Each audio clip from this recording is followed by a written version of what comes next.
I think Digital India is a very, very important economic agenda for the country.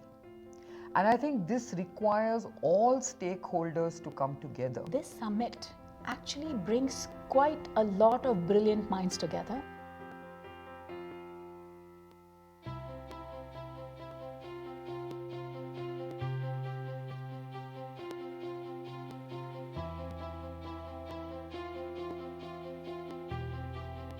India's strategic engagement has many facets. At a time when India is changing, we have to see how the world can help us change faster and how our change will impact the world. The sophistication that Carnegie and the participants have taken to thinking about issues of technology, of policy, and of innovation has been really exciting. And I've learned a lot about the discussions around the AI ecosystem in India, thinking about digital payments and the broader ecosystem. So it's been extraordinary. It's an extraordinary panel of speakers, very thoughtful discussion. I was particularly interested in how much there is, how much change there is in terms of policy and how much push there is to change the future of technology in Southeast Asia.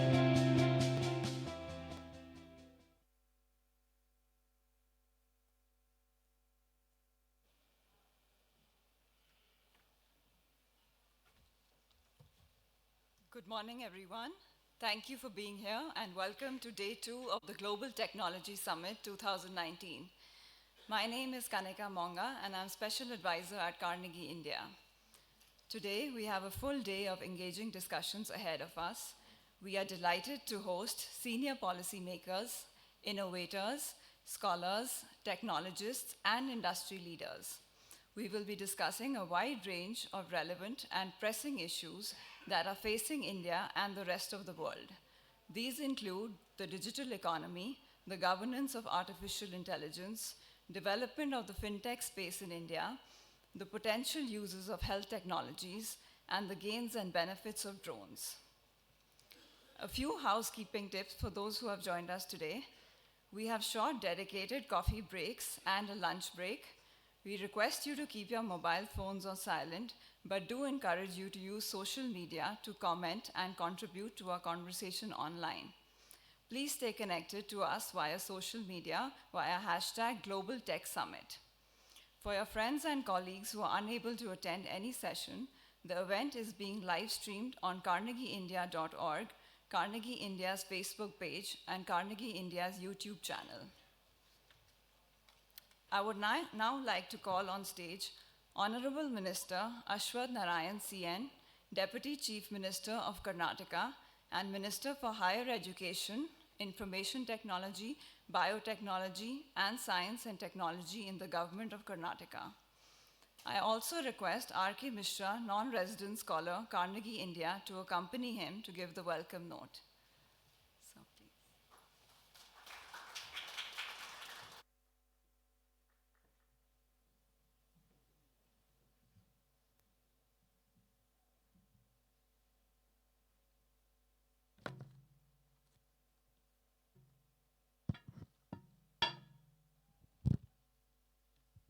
Thank you, sir. Good morning. First of all, very big thank you to you because I know you are here.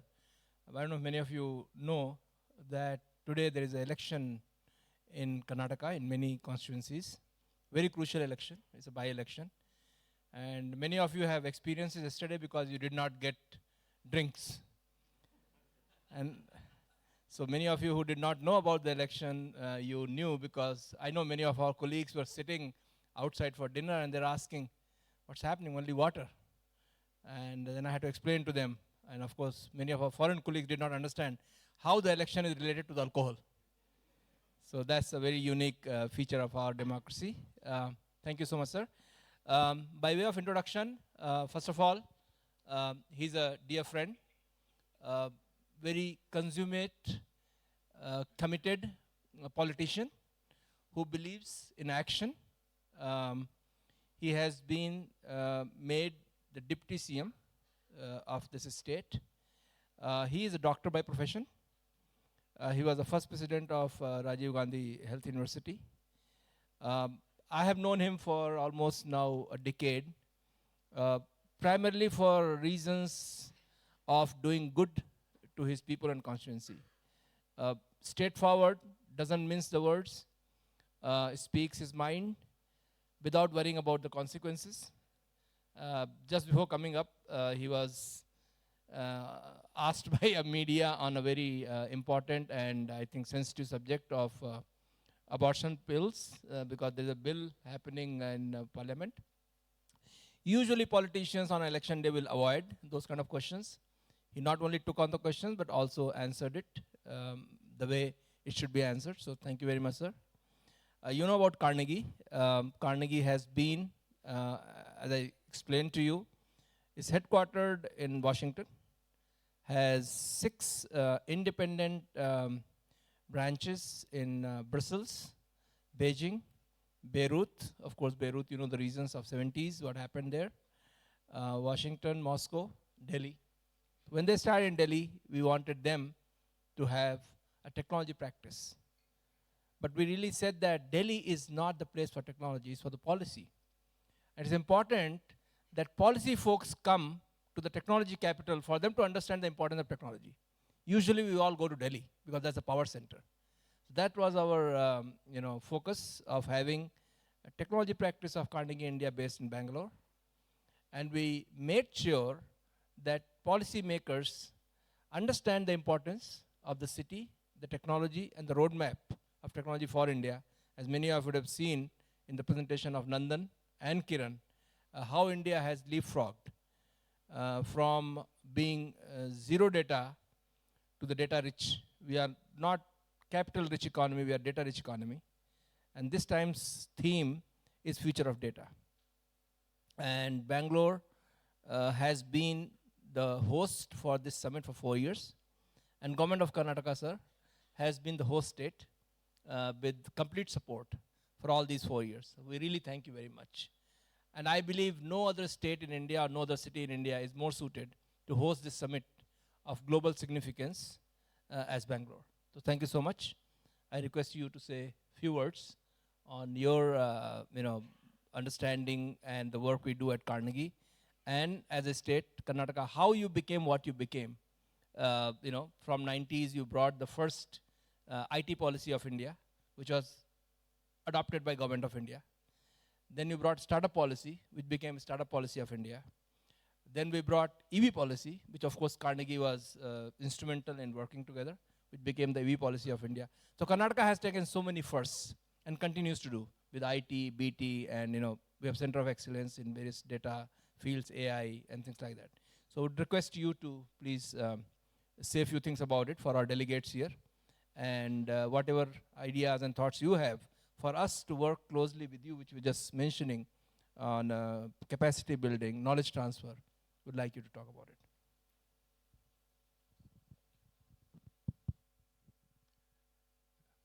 Good morning, ladies and gentlemen. I acknowledge the presence of the dignitaries on the dais, my good friend R.K. Mishra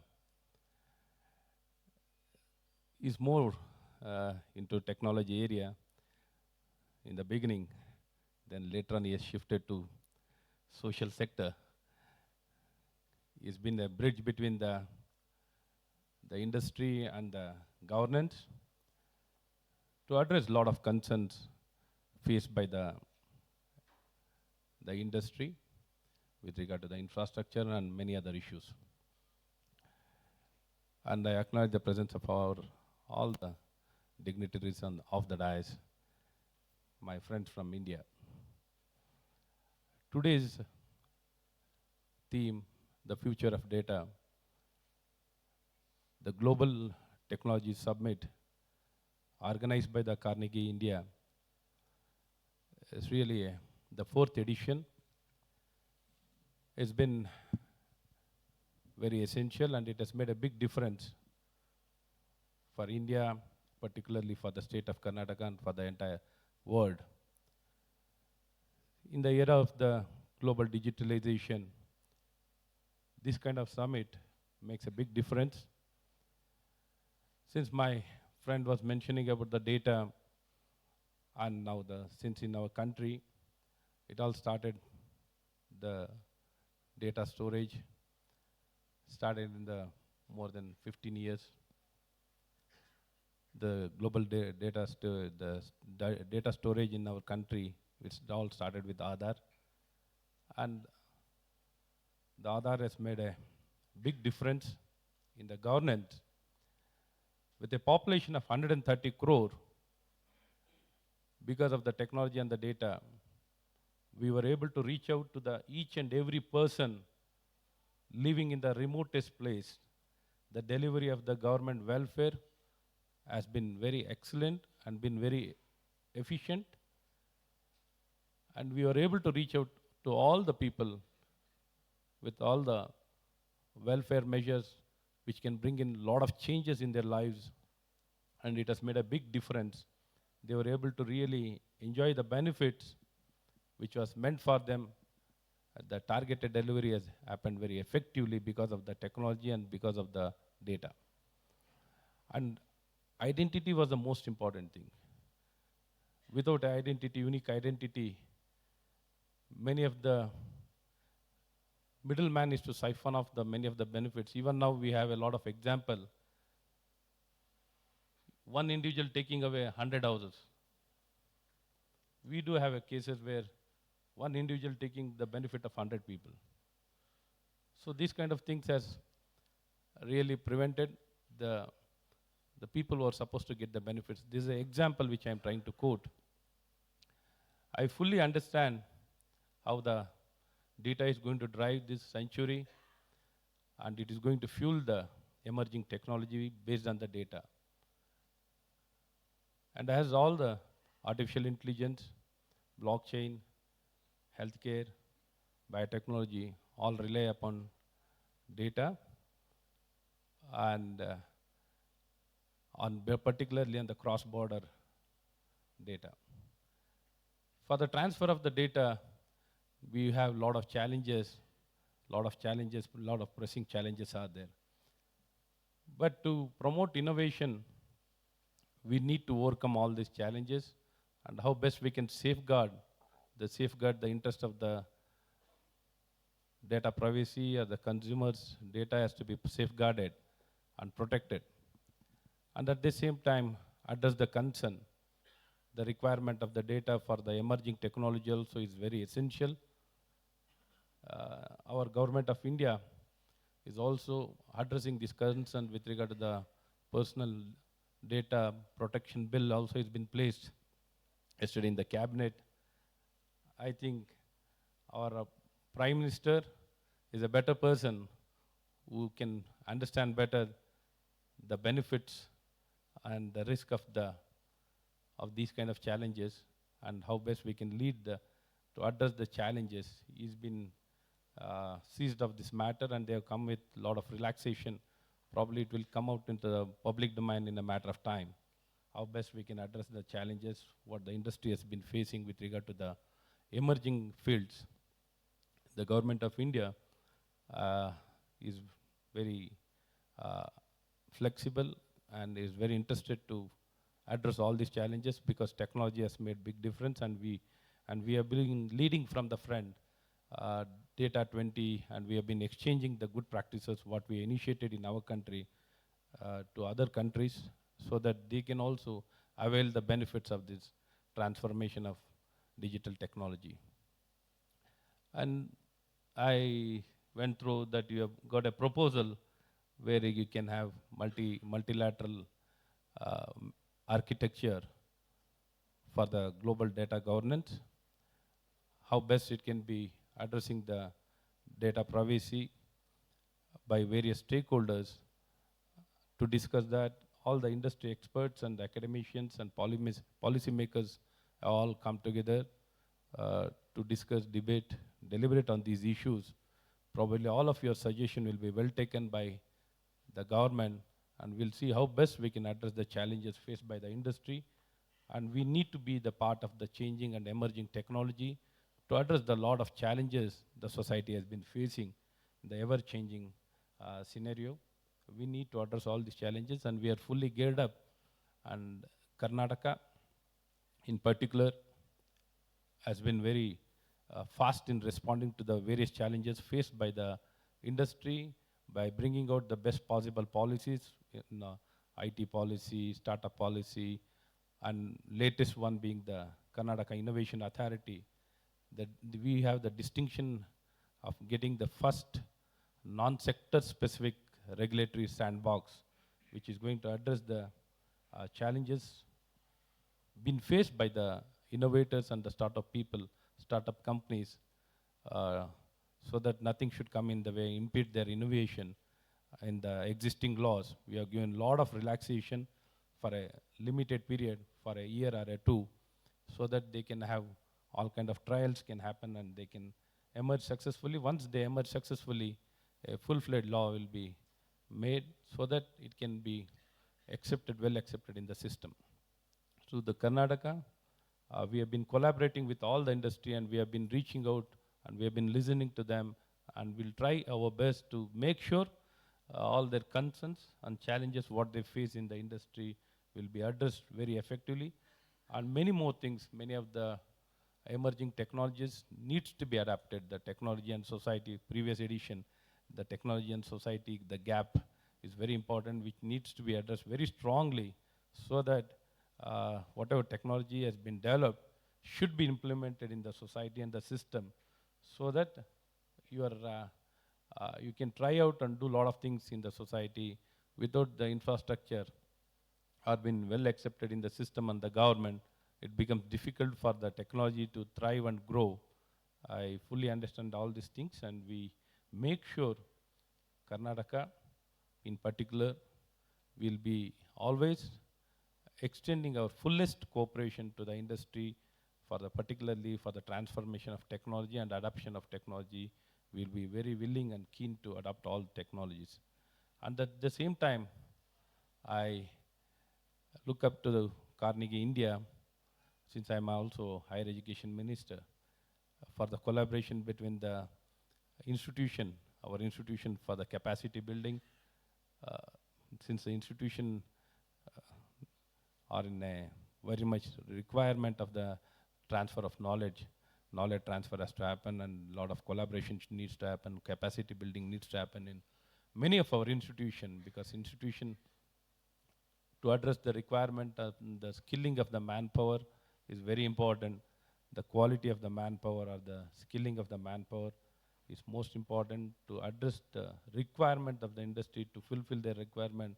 The standards are very important and we'll be very keen to collaborate with Carnegie India in a more full-fledged manner so that we can collaborate. The Carnegie University has made a big difference in the field of education. Probably your capacity or the whatever you have gained through many years and centuries can be an advantage for the institution in Karnataka. I thank the organizers for taking so much of interest and making the government also part of the Global Technology Summit, partnering with the state government is also very good. And this kind of technology summit is going to make a big difference. This convergence of all the industrialists from the technology field is very much required. And we have seen in Bangalore Tech Summit the kind of challenges we faced for organizing such kind of summit. It's not so easy. It requires a lot of organization and a lot of planning. And in days to come also, in Bangalore Tech Summit, we'll be scaling up the quality of the organization so that we can address many challenges faced by the industry. And we'll make sure Bangalore Tech Summit also will be one of the best summit in the lines of the best technology summits. Thank you. Thank you, sir. First of all, thank you so much. It's the first time we have a minister speaking without a speech. That shows that you come prepared, you understand the importance of subject, and your ability to articulate. Thank you so much. It's very nice, and that gives us a lot of confidence. And we feel that our reason to choose Bangalore as a host and Karnataka as a partner state was well justified. Thank you, sir. On your offer and request to partner with Carnegie on knowledge transfer, capacity building. I think Carnegie will be very pleased to take this up, and we will be working closely with your, I mean, of course, you have all possible departments which we can interact with: IT, BT, higher education, science and technology. So I think, Carnegie's technology practice originates and based in Bangalore, and I think that will be very important for us to partner with you.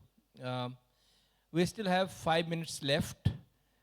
Very relevant question related to only this session, this discussion. He's a minister and he's a politician and he's a deputy CM. No political questions, only related to science, technology, about this summit, about technology. 2 questions, please, if any. If not, then I think we manage very well our time, and I think there's one gentleman. Please state your name, your organization, and be very brief in the question. Thank you.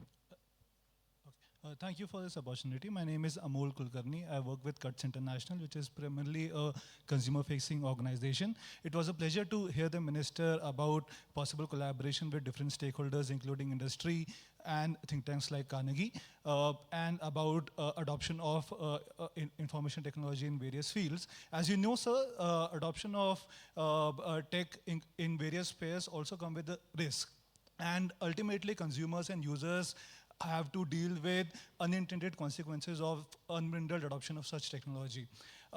Is there a plan to also engage with other organizations, including taking into account consumer and user concerns, so that adoption could be more beneficial?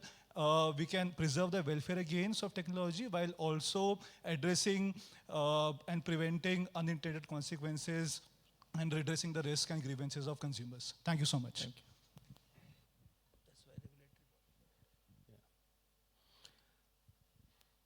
Basically, we look into the risks factor also, the benefit and the risk factor. And the regulatory bodies are there with regard to the whatever emerging technologies or solution with regard to the consumer, any sector. We are willing to take up whatever good practices are there, and fully examining the benefit and risk will be definitely providing in a opportunity to collaborate and adapt in our system. We are looking forward to that. That's how we need to take it forward. Otherwise, we'll remain totally backward if we don't engage or adapt it. We'll definitely take up all the good initiatives. 1 minute. Hold on for the mic, please. Good morning. I am a retired senior scientist and director from DRDO. Are we in Karnataka encourage telemedicine like Rajasthan? Thank you. The telemedicine started way back, sir, in Karnataka, but somehow it didn't catch up very effectively.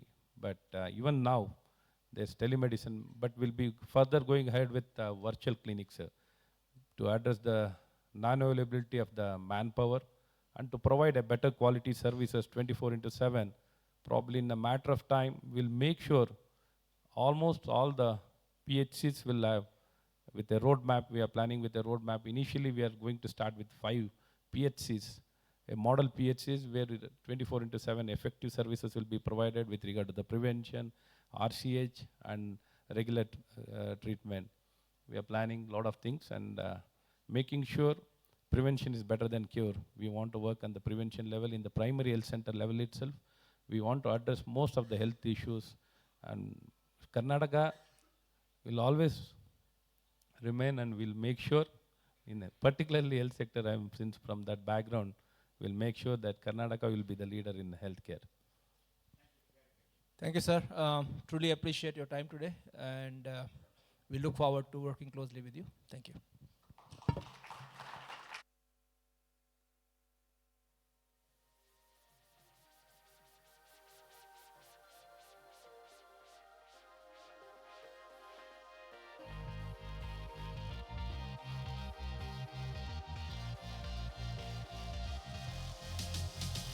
Thank you, Honorable Minister.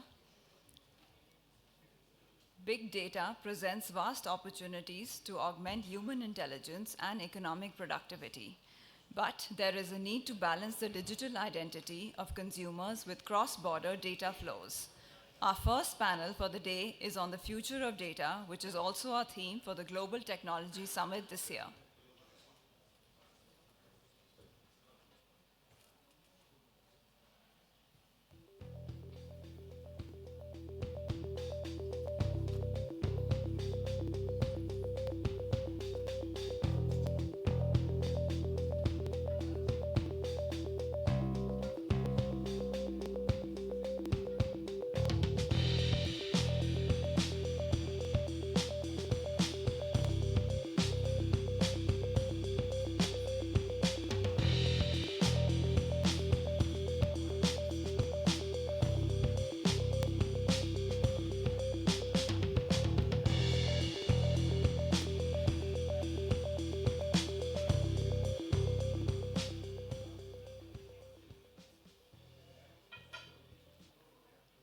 Please welcome our panelists, Kiran Mazumdar-Shaw, Founders Committee, Carnegie India, and Chairperson and Managing Director, Biocon; T.V. Mohandas Pai, Chairman of Manipal Global Education Services and co-founder and Chairman of Aaron Capital; Alok Prasanna, Senior Resident Fellow and Team Lead, Vidhi Karnataka; Evan Feigenbaum, Vice President for Studies, Carnegie Endowment for International Peace.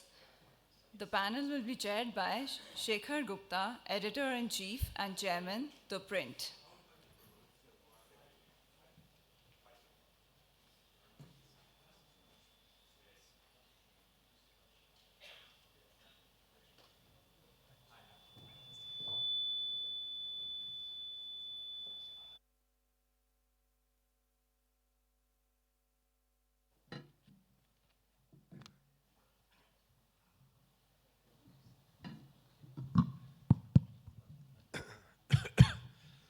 Good morning. Without much ado, we'll start this session. It's wonderful to have a full hall only in Bengaluru. Bengaluru in Karnataka. I have to get over my North Indian disease of saying Karnataka because I get trolled heavily. So Bengaluru in Karnataka is the only place where you can fill a hall like this when you're talking about data. And second, we heard Amit Shah say the other day at the ET Awards in Bombay that he had a hall which had 60% of India's GDP sitting there. So I think 60% of India's tech intellect, if not more, is sitting in this hall. So I'm very happy to be here as the odd man out. So we have a great panel. We have Evan Feigenbaum, I pronounced your name right, from Carnegie. He's Director of Studies, Vice President Studies. This is Alok Prasanna, who also writes for the print. So if you Google him, you will find many of his articles on the print. He focuses on law and law, ethics, areas like that. Kiran Mazumdar-Shaw, I should not waste time introducing her in Bangalore, but she's also on the founder committee of Carnegie. Among the many good things she has done, this is one. Mohandas Pai, another entrepreneur, investor, philanthropist, my great friend, and sometimes, once in a while, sparring partner as well. So, and what are we talking about? We're talking about the future of data. So let me put it as simply as I can, and maybe with as much complexity that I can handle on an issue like this. Is the future of data nationalism? So that's a question I'll pose to all of you, and maybe each one talk about a couple of minutes. Is the future of India data nationalism? Is it oil, as our PM said? Is it influence, as Jaishankar said yesterday?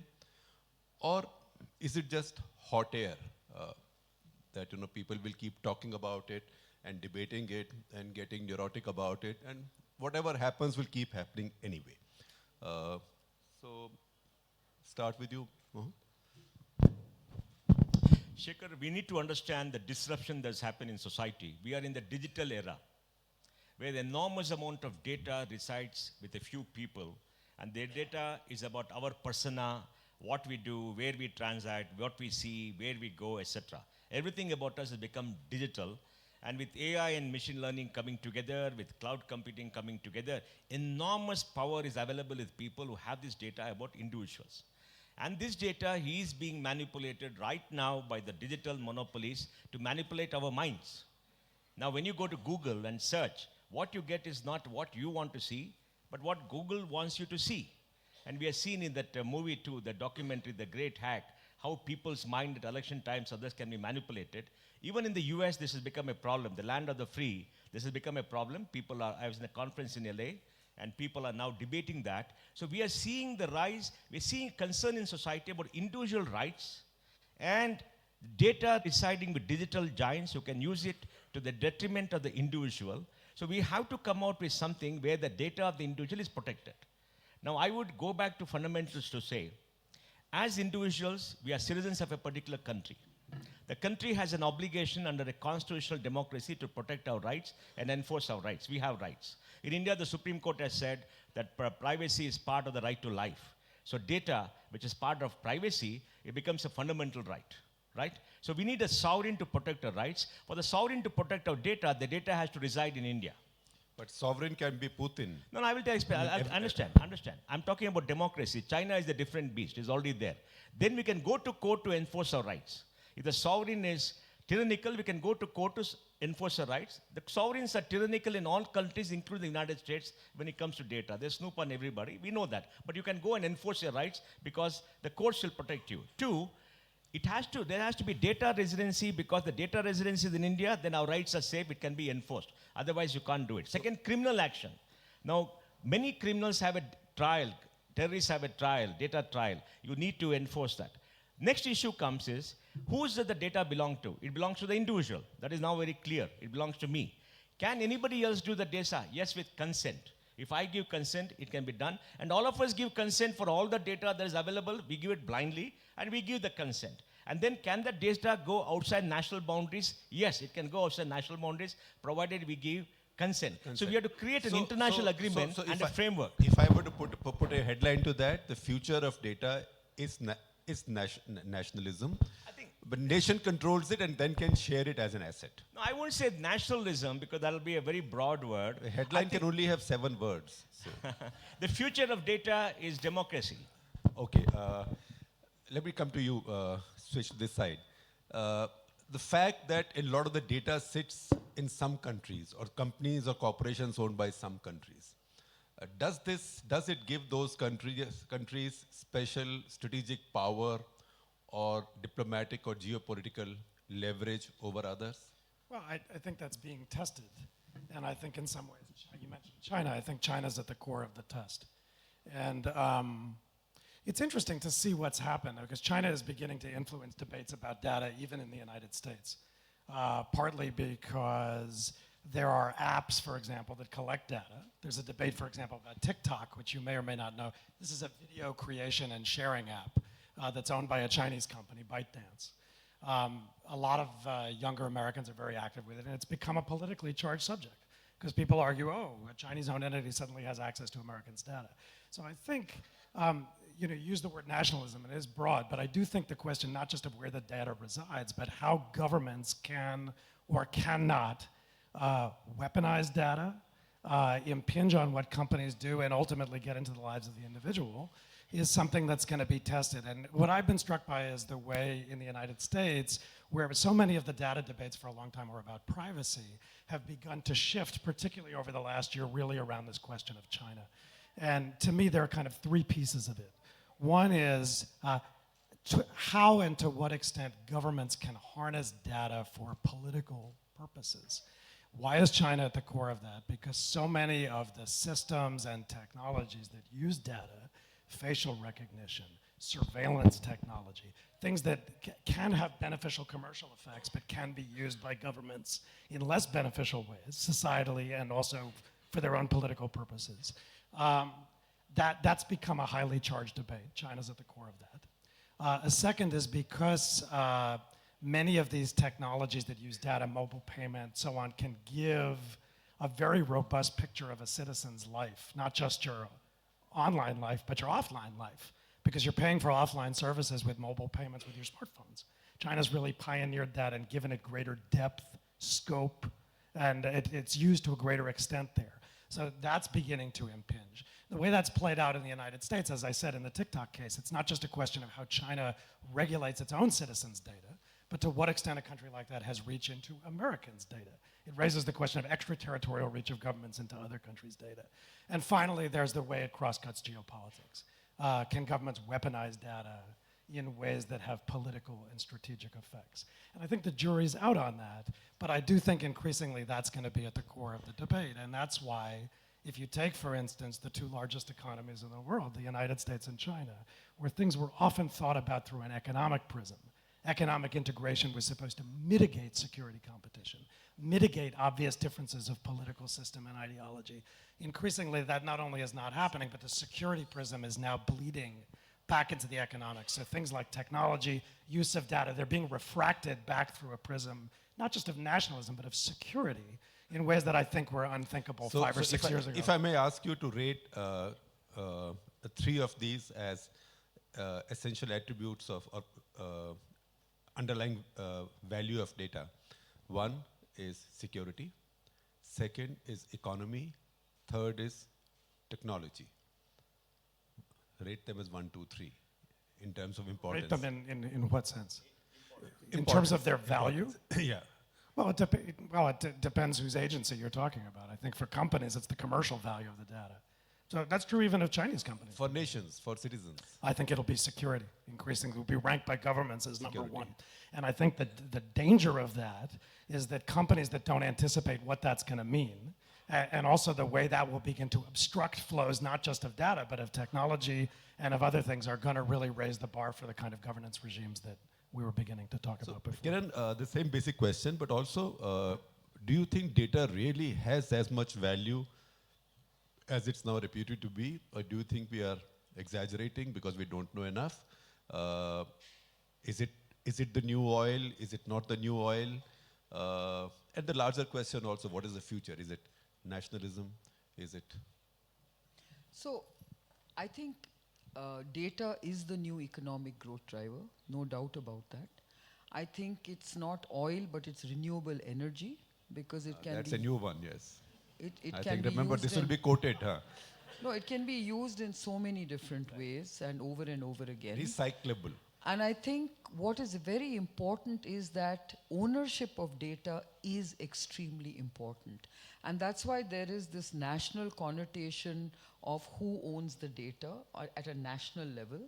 And it is going to be a very important and integral part of free trade agreements in the future.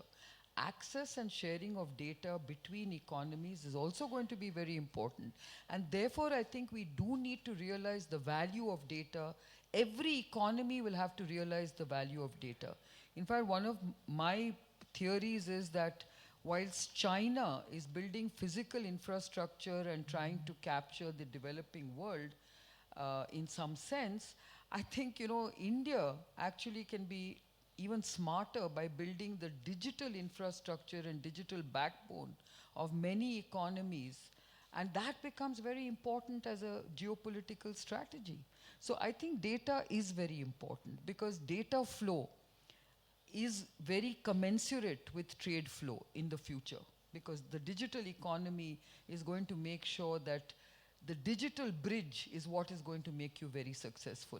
And therefore, I also believe that yesterday, in fact, the ICRIER report clearly showed, and that to me was quite an interesting revelation, that bandwidth, which is the surrogate marker of data flow, actually indicates that a 10% increase in bandwidth translates into $7 billion of trade flows. Now, that was quite a revealing statement. And I think this is what it's about. Data equals trade in the future, okay? The digital world is going to basically translate into data flow and trade flow. And I think this is why we need to understand the value of data. What is the value of that data? Of course, as you rightly said, what do we mean by data? Okay, that is something which we have to understand in terms of what is monetizable. Not every data is going to have the same value, but there is very important data. Financial data is going to have a lot of value. There is a lot of IP data that's going to have a lot of value, and so on and so forth. How do we monetize it? How do we trade that data is going to be very important. So what is that data capture that we need to do in every economy is going to be very vital. And that's why I think this whole aspect of security, sovereign holdover data. So ownership is very important. And because data is so important, there is this great struggle to see who owns that data. This is what's happening. Even in the commercial world, in the e-commerce world, who owns that data is becoming so critical. Because you have consumer insights, you have so many other insights into what data can deliver. So, two follow-ups from what you said. First of all, if data will drive trade tomorrow, particularly global trade, so who will be making use of that data? Will it be the governments of various countries? Or will it be individual companies, but they will have to have access to that data? Well, it's going to be both. Businesses are going to have a huge, need to drive that data in whichever way they want to. Governments will also use that data very intelligently to come up with their own strategies of digital, of how to develop their digital economies. So I think you cannot sort of exclusively say that one or the other is going to, be the bigger beneficiary of data. I think there's going to be multiple stakeholders, including the consumer. You were saying something? Shekhar, you run print. One finger. Okay, you run print. Now you want to know the data of all your readers, what they read, the age group, the income, the gender, everything else, because tomorrow you'll go to advertisers and say, hey man, I got all this, the data is mine, look at this, now I can get you all these eyeballs. Yeah. Now business wants to use the data. Governments wants to use the data for purpose of enforcing its sovereignty. For example, in the US today, TikTok is supposedly taking California children's data and storing in China. So there's a lawsuit that's been filed about that. Now America is very worried because data of Americans is going outside. When our data was in America, America was not worried. Now America is worried because their data is going outside. So each country is worried when their data goes outside. Each country is now becoming aware of the strategic importance of the data of its citizens. So companies, governments for governing, and everybody else. Okay, so I'll turn to Alok. So first of all, Kiran, what you said about data, about bandwidth, I think since this is a hotel banquet hall, I wish the management of this hotel and every hotel in India, and if they have an association are hearing this, bandwidth in India's hotels is a scam. I think free bandwidth is about 1 MB and premium bandwidth is about, I've never found more than 7 anywhere. So if a new revolution has to come in bandwidth, better start in hotels. Now, Alok, the larger point, of course, you answered, you joined the conversation. The same basic question, but I will add something else to it. As a citizen, who do I trust more with my data, or who do I distrust less with my data? My government or some anonymous server sitting in some foreign country where nobody is particularly interested in me. I might be a person of some interest to the powers that be, whoever the powers that be are in India. So do I get more, am I safer with the anonymity of a big server sitting in Silicon Valley? Or am I safer with something that any sub-inspector in the IB can reach by one punch of the console? So to answer your question, let me give a little bit of background history. And the question that you asked is one that I'm always fond of answering first. Is data the new oil? The reason, I'd say no. For the reason that if you look back in history, the Vijayanagara Empire, which used to rule over Karnataka, was one of the strongest empires in India, perhaps the world, but they were beholden to Arab horse traders. Every year, 13,000, and I think Mr. Mohandas Pai gave me the book yesterday. All the surpluses were spent on buying horses. All the surpluses spent on buying horses. And you would wonder, you can breed horses, you can train them, you can grow enough, whatever necessary to feed them. Why did they have to buy 13,000 every year? Simple fact was, it was a monopoly. They refused to allow, the Arab traders refused to allow any farriers to come and train Indians how to, breed horses. As a result, when the Arabs got kicked out by the the Portuguese could do whatever they wanted because they had a monopoly on the horse trade. Now, of course, the Vijayanagara Empire fell. 200 years later, we're in the same situation with regard to oil. We are dependent entirely on foreign oil, almost entirely, 85, 90% of our needs. The difference, of course, being that India is in a different position, geopolitically different. Now, would we be right in saying oil is the new horse? Absolutely not. It's completely different because you can't grow oil in this country. You can't breed oil in this country. But it's just as important for the economy's growth. Likewise, data is something completely different. When we're saying oil, we're making a huge mistake. I'll say this for two reasons. Number one, oil is finite. Oil will run out. Maybe in 150, nobody knows, but it will run out. Data will never run out. Data is potentially infinite.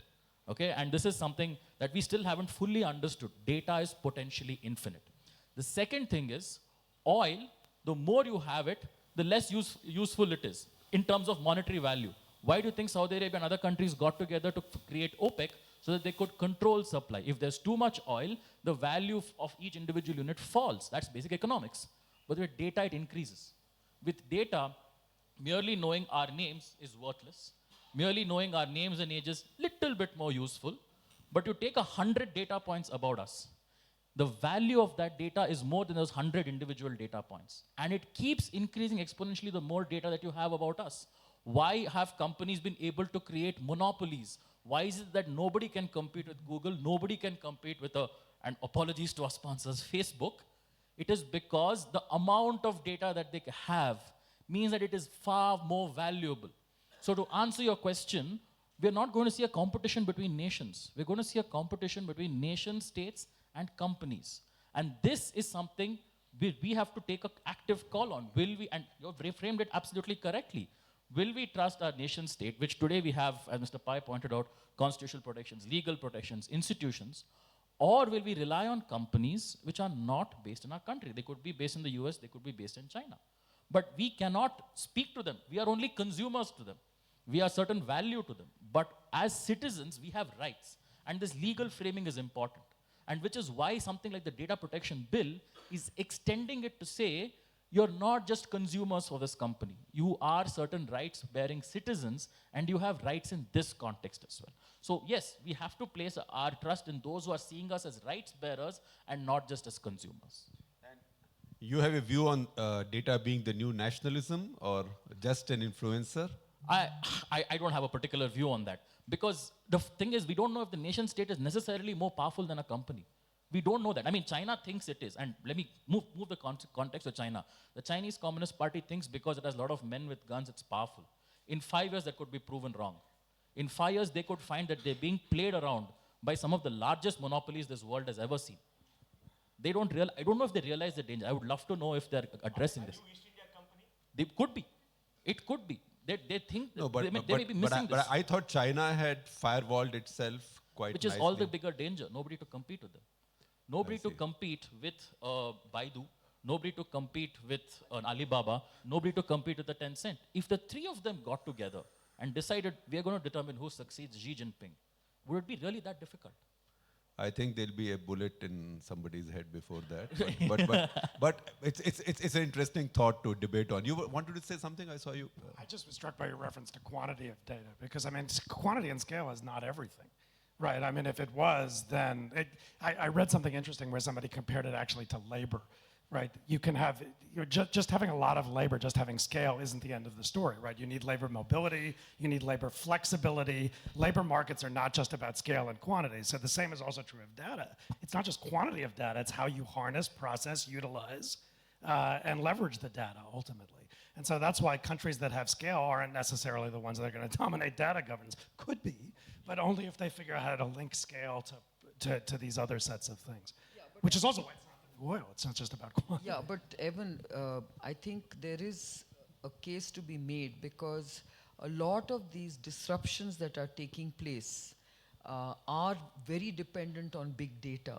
So, you know, yesterday I made a mention that it is forecast that in the next 5 years, the market for what they call transportation-based data, because they're trying to develop driverless cars and other automations, augmented automation sort of models, is going to be more than $75 billion, just the data generated from transportation data. So I think we really don't know the kind of the prospects and the scale of the data that we're looking at. So I think in that way, I think data is going to be very important and mega data is going to be important.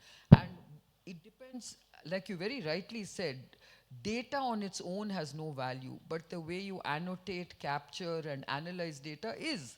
So what is that data that you're going to annotate and analyze? That's the scale that we're talking about, which is going to be huge. So the key is the link between the data and the AI systems, for example, that then process it. So, no, you're shaking your head. Because I'll give you a China example. I don't know if you've been to China, but there are traffic cameras everywhere. So there's just an enormous stock of traffic-related data that's captured. But many of the cameras in China actually can't process the data. They don't have storage capability. So you have a huge quantity of data. But if you can't make that subsequent link, then it doesn't have the utility either commercially or to governments. But let me look at my own sector. Genomic data is becoming very important. And genomic data is huge. You know, it's big data, right? And you've got to capture it. How are we going to do it? I mean, these are the kind of areas where you will need big data and you will need big data analytics. So I'm just saying it depends on how you're looking at data, where you're looking at data, and how you want to utilize it. Shekhar, the world has the Universal Declaration of Human Rights. We now need the Universal Declaration of Digital Rights, because this is a global problem. And we need our rights to be protected. Now, let me give an example of what is happening in the EU. In the EU, startups have filed a case against Google for shutting them out of the market. Now, everything is on Google. If you want to market, if you want to do anything, you have to go to Google. Now, Google can shut you out, because if you don't pay Google, you will not come in the list of top 10 companies when you search, even if you are very, very good. Now, you understand how you can be shut out of a system? Now, in the way that we live our lives today, we have free mobility, we can go anywhere, do anything. In the digital world, our mobility, our freedom of access, our freedom to communicate it is limited by corporations. And the corporations say they will protect us by the agreement they have with us, but agreements are no substitute for statutory rights. Statutory rights is what protect us. Now, this has become the biggest issue in the world today, about how to protect individual rights in the digital world. So we need a global order to address the problem that you spoke about movement of data. Data has to move across boundaries. There has to be national boundaries. There has to be free mobility. There has to be protection. There has to be a lot more. And for that, we need a international agreement under the UN. I think that is the next step that we have to come to, because if you look at the world, China has got everything under its own thing. The United States is a very big power. Now you've got Europe, which has got its own law and which is becoming fortress Europe in a particular way to protect the data of its citizens. India is coming with its own bill. India will try to protect, and India has the technology to protect. And there are many tech companies which will do everything that Ivan said to help you use the data. That's not a problem. It will be solved sooner or later. Now, we have to make for mobility of data, we have to make sure that the international cooperation, there's adequate protection, and there is no global monopolies destroying businesses' mobility. Now, like with the Antitrust Act, the Sherman Act in the United States, where they broke up the trust, we have to have an anti-monopoly law for data globally. So I think we're seeing a very new paradigm in how the world has to address this issue, including India. And I just want to add to that. I just have some data that says that by 2025, 20% of data will belong to data sets that not only are disruptive but can be life-threatening if unavailable at any given point in time. Now that is scary, because we are going to be very dependent on instant data for anything that we're doing. Like, maybe you want your diagnostic data or you want some decision-making data.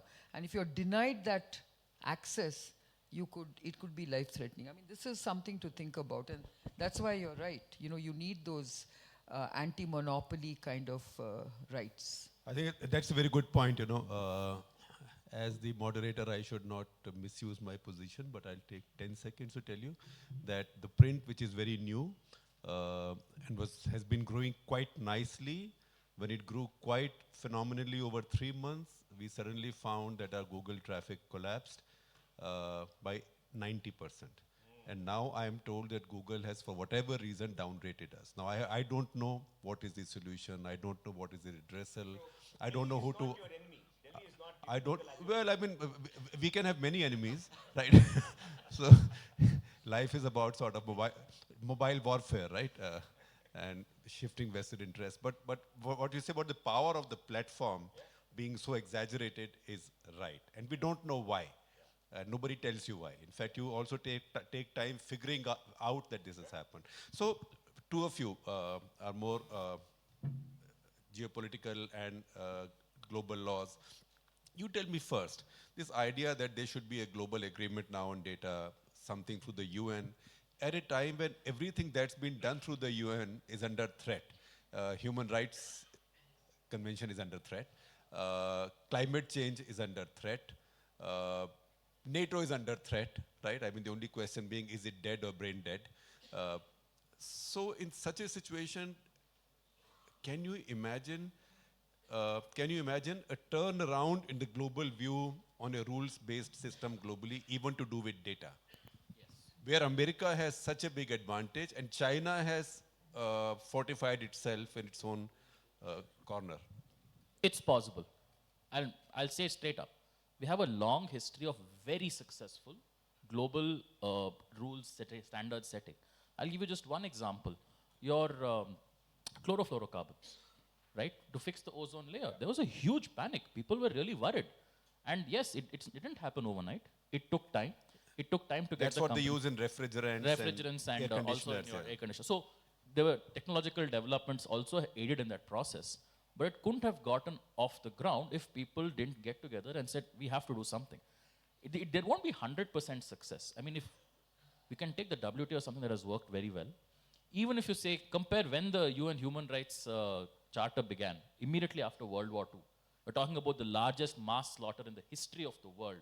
That is when we did it. That is when we thought it was impossible, but that is when we did it. And I think we don't have to wait for some horrible tragedy like that. I think it's possible.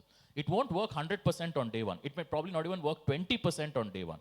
But it'll get to maybe about 80% in 10 years, and that will be such a vast change that you will not imagine. You know, there's a line, if those of you who watch the TV show The Crown, there's a fantastic line there where somebody describes when the Queen, before the Second World War, the rule was monarchies and the exceptions are democracies.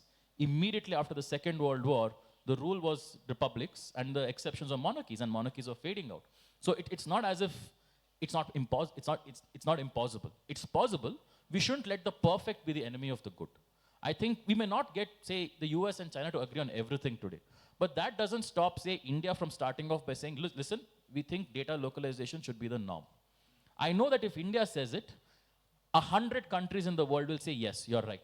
China may say it, let's say, maybe. Russia, if they say probably not.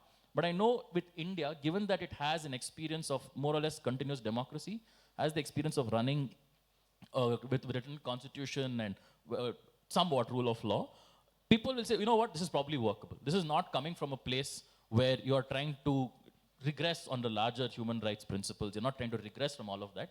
This is something that people feel is possible. And I feel that that can be the start. It's not that today India says it, tomorrow everyone will adopt it. It's not that today India says it, tomorrow the US or China will adopt it. It's a start, and we'll have to make that start. How successful we'll be, maybe we'll know in 10 years. So I'll just remind you that monarchies are also changing now. We have the King and Queen of Sweden in India. They traveled a commercial Air India plane, Air India flight, and yesterday they were seen picking up garbage on Warsaw Beach in Bombay. So monarchies are also, but they are Swedes. So because in Sweden they'll be the Swedes.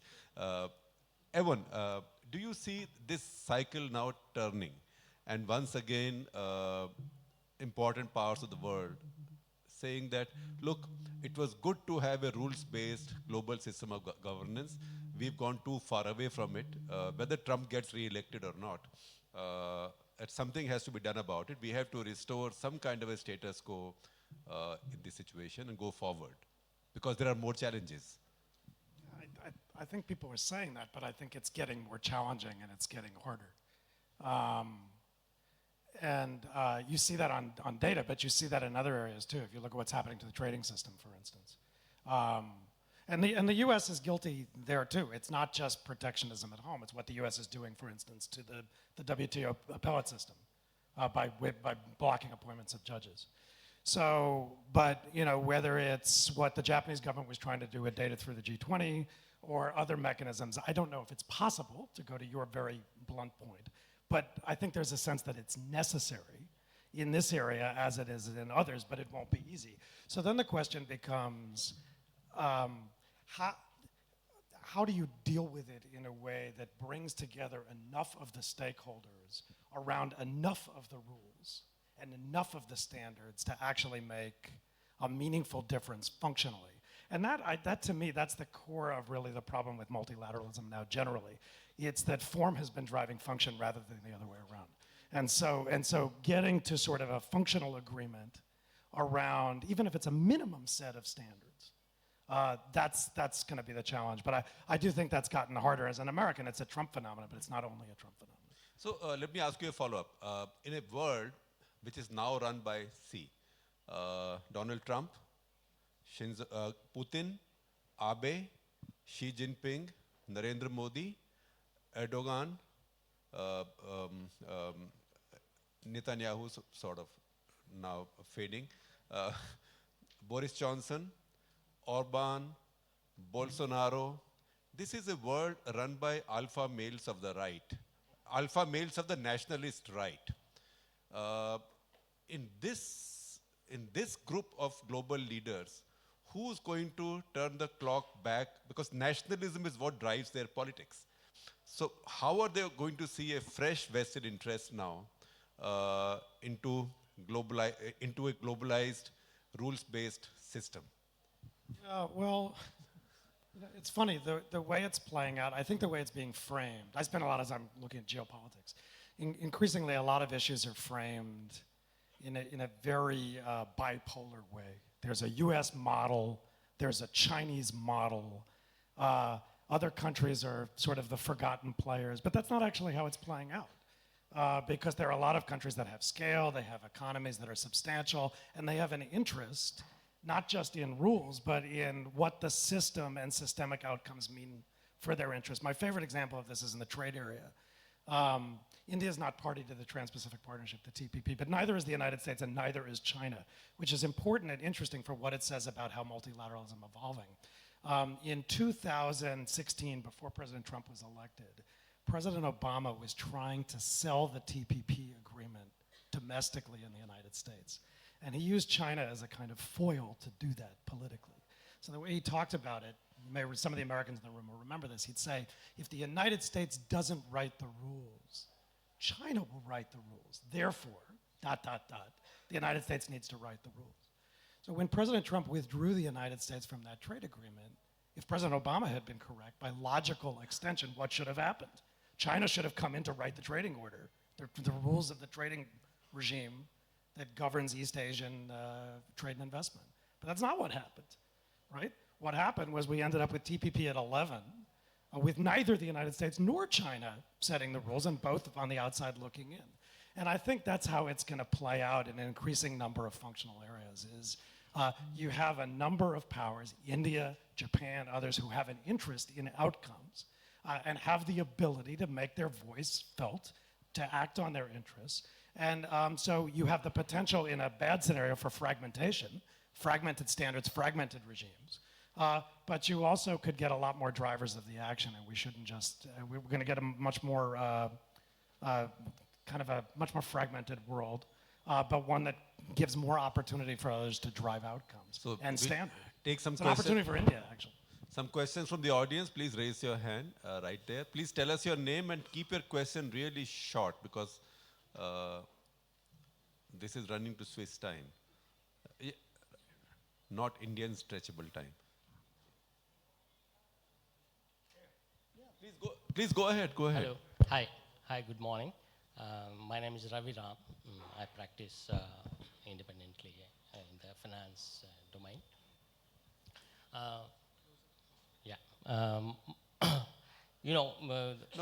Who's your question directed to? Yeah, it is general question. Anybody can answer. So if the dangers of misuse of data is not understood, we don't value it. That's what I think. So we have some glimpse of that happening, even positive or negative in WikiLeaks, and then Analytica in these cases. The corporations are becoming much I think that's an observation. Let's keep it to I'll just come to questions, that yes. quickly. Corporations are becoming much more powerful than countries itself. What they can do, see the India. So what's the question? What's the yeah, question? I'll come to that. Sir, question now. Sir, Question. sir, one second. No, these are very wise questions now. See, India has suffered invasion. Sir, question. So, see, Sir, in this context, if we don't protect ourselves, so where are we heading? We can't. I think that we can't be naive. India cannot be naive to give out our data and let others to manipulate it. This Point is what I taken. wanted That point has been made by both Mohandas Pai and Kiran. Can we just pass this? We can pass this. Next question. The lady there, yes. Hello, my name is Khushbu. I work with Center for Innovation, Intellectual Property and Competition, New Delhi. My question is for Kiran ma'am. So with the growth of biopharmacy in India, is this the time to have a policy on data exclusivity for the innovator companies? I think that's a very different aspect. I think today we really need to look at IP in a very different way. And it's not about data exclusivity, it's about really creating IP. I have very different views on data exclusivity because this innovation is about, absolutely incentivizing, IP creation, not necessarily just looking at evergreening IP or giving it too much time. So that's a different discussion. But I certainly believe IP is going to be a very important part of monetizing data. Thank you for the answer. Anybody else wants to come in on this? Mohan? Okay. Next question. Okay. Okay. Do you have a microphone? Okay, go ahead. And then to this gentleman there. Hello everyone, I'm Shubhodaya. I'm independent software tester. My question is to Mohan and Alok. So how do we educate the people about the data? Because that is very important. Unless, see, as a tester, I know how much data is important. But as a normal person, how my data, when I'm accepting all the agreements in software or apps or wherever it is, how do I educate people and what would be the role of government or NGOs and everyone in that? I think the government has to come out with protection for citizens. You see, for all of us to understand the complexity, look at a 200-page document with Google and sign it, and we don't have the capacity. So there should be a government who will protect us and make sure our rights guaranteed by the constitutions are enforced against these digital monopolies. So I think, we need this kind of set of rules and regulations to protect us. Individuals cannot fight big companies in the data field. It's a gone battle. It is gone. You can't fight that. So just to add to that, this is what something like the new regulator who will come up under the data protection bill has to do. In a sense, not just educate. It should be to make the company say, no, you're not going to make people sign on to long pages of documents. You have to break it down into 6 points, right? Make it as simple as possible for people to understand. On the counter side, I do believe people understand. It's just that they lack the language to describe it. See, we are all comfortable in English. We have a certain level of education, so we use those terms. Can we find ways of translating simple legal concepts into every single Indian language so that any app you download is required to provide you an option to explain what is happening to your data when you use that app? Just 6 lines, simple language. I think that can be done. So it's something that, say, a regulator will have to do in the future. Parvez Ahmed. I am working for a non-profit. Actually, I am really concerned about the rising costs of data. What can be done to really reduce the cost given the complexity involved? Because we are having a scenario in which our telecom prices are just going to be hiked by about 40 to 60%, which again makes it very expensive for the have-nots. So, any thoughts on that, sir? We have the cheapest data in the world. For 100 rupees, you get unlimited data in this country. The cheapest price in the world. I don't think that's an issue of concern at all. Not in a hotel. Not in a hotel. Just add one small aspect to that. The very fact that TikTok, a video-only platform, is the most downloaded app in India within the span of 1 year tells you how cheap our data is. And the cost will increase, but I don't think it will still go to the extent that it will become absolutely unaffordable for all but the last 10% of India's population. So I'll bring a question to Evan, but let me ask you, this new regulator on data protection, what's the guarantee that it will be a real regulator with teeth, or it won't be another superannuated civil servant or judge, it's just be a sinecure, like all our other regulators? So the difference, and I think it takes time. It's not that tomorrow we set it up and day after tomorrow it will be the best regulator in the world. It takes time to build that capacity. And the reason why a lot of bureaucrats end up becoming is because you first need that administrative capacity. You need to know how to run a regulator. Once you do that, then you build capacity. See, it's taken time for even TRAI to get to where it is. Nobody's saying it's perfect, but if you think of TRAI of 1997 and if you think of TRAI of 2019, it's a sea change. You have a bureaucrat heading it. Yeah, sorry. Same with SEBI also. It takes time to get there, but I think we first need to put in place SEBI the bones. has serving officers heading it, though. That's the difference. But you need to put the bones in place before you put in the muscle and the teeth for the organization. So, Evan, let me ask you. Now, this whole data war, is it now becoming the new Cold War between China and America? Or is there more to it? And everybody is getting dragged in on one side or the other. I don't know if it's a data war, but it's a tech war. But I think a lot of things get conflated together in that. As I was saying before, I mean, the way people in the debate in the U.S. about China's at the core of it, and it's shifted very substantially in the U.S. for the reason I said before, which was particularly after China went in the WTO, the thought was that economic integration was going to mitigate the security competition. But number one, that didn't happen. The security competition got worse. South China Sea, Taiwan, Korean Peninsula. But more, the economics is now bleeding back into the security. So if you think about the four things that connected those two biggest economies in the world, it was flows of goods, capital, people, technology. And with the exception of flows of goods, which have been interrupted largely by tariffs, flows of capital, people, and technology are being interrupted, actually or potentially, because they're being refracted back to this security prison. So investments are being blocked in both countries, and China's had longstanding restrictions on US investment. Flows of people, particularly students and scholars in STEM subjects, being blocked now in the United States through the weaponization of visa policy. But technology, and this is your point, is at the core of it. And it's about who's going to dominate technologies that I think the US, but also the government of China, view as fundamentally multi-use.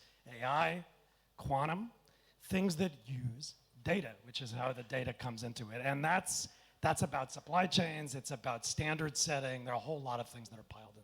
We are out of time, but one last question, because somebody's been very patient for a long time. One short last question. So it's from the Chennai Center for China Studies, and this question is addressed to the entire panel. This is regarding the concern raised about nationalism and data. What would you think about the perspective that a country can become more self-reliant when it comes to localization of data, whereby the citizens become more aware, literate, and skilled in terms of data and data-driven sectors? Who wants to take it? Mohan? Look, every country has to become self-reliant on the data if it has scale. A Cambodia cannot have data centers there to store all the data. So you need an international agreement for them to go to Singapore and to store it. India can certainly do.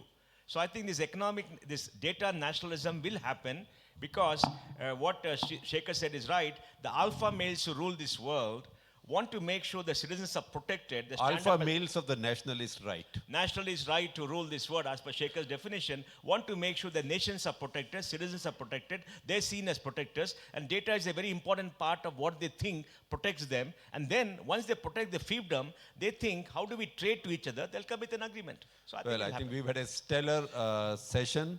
Thank you very much. A round of applause for our wonderful participants. And from me to all of you in the audience as well. And Mohan, to your point about alpha males of the nationalist right wanting to protect their nations, they also have a vested interest in keeping their nations and people feeling insecure all the time. So that's part of the story.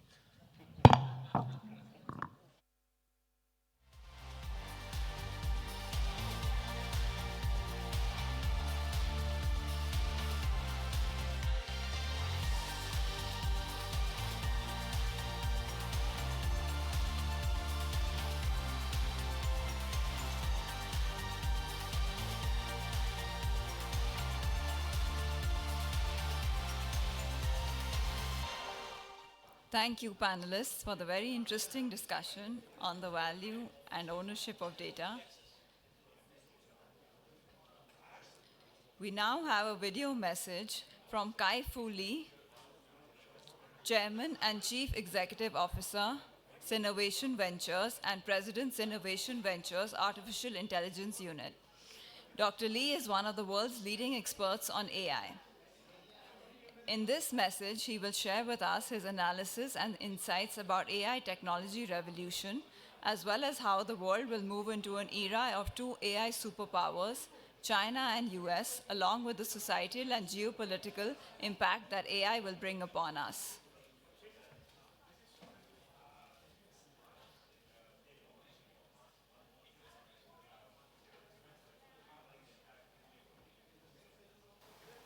Hi, I'm Kai-Fu Lee, Chairman and CEO of Sinovation Ventures and author of AI Superpowers. I'm happy to record this video for the Global Technology Summit in Bangalore. My own background has been in artificial intelligence for about 39 years, ever since I was a sophomore at Columbia University.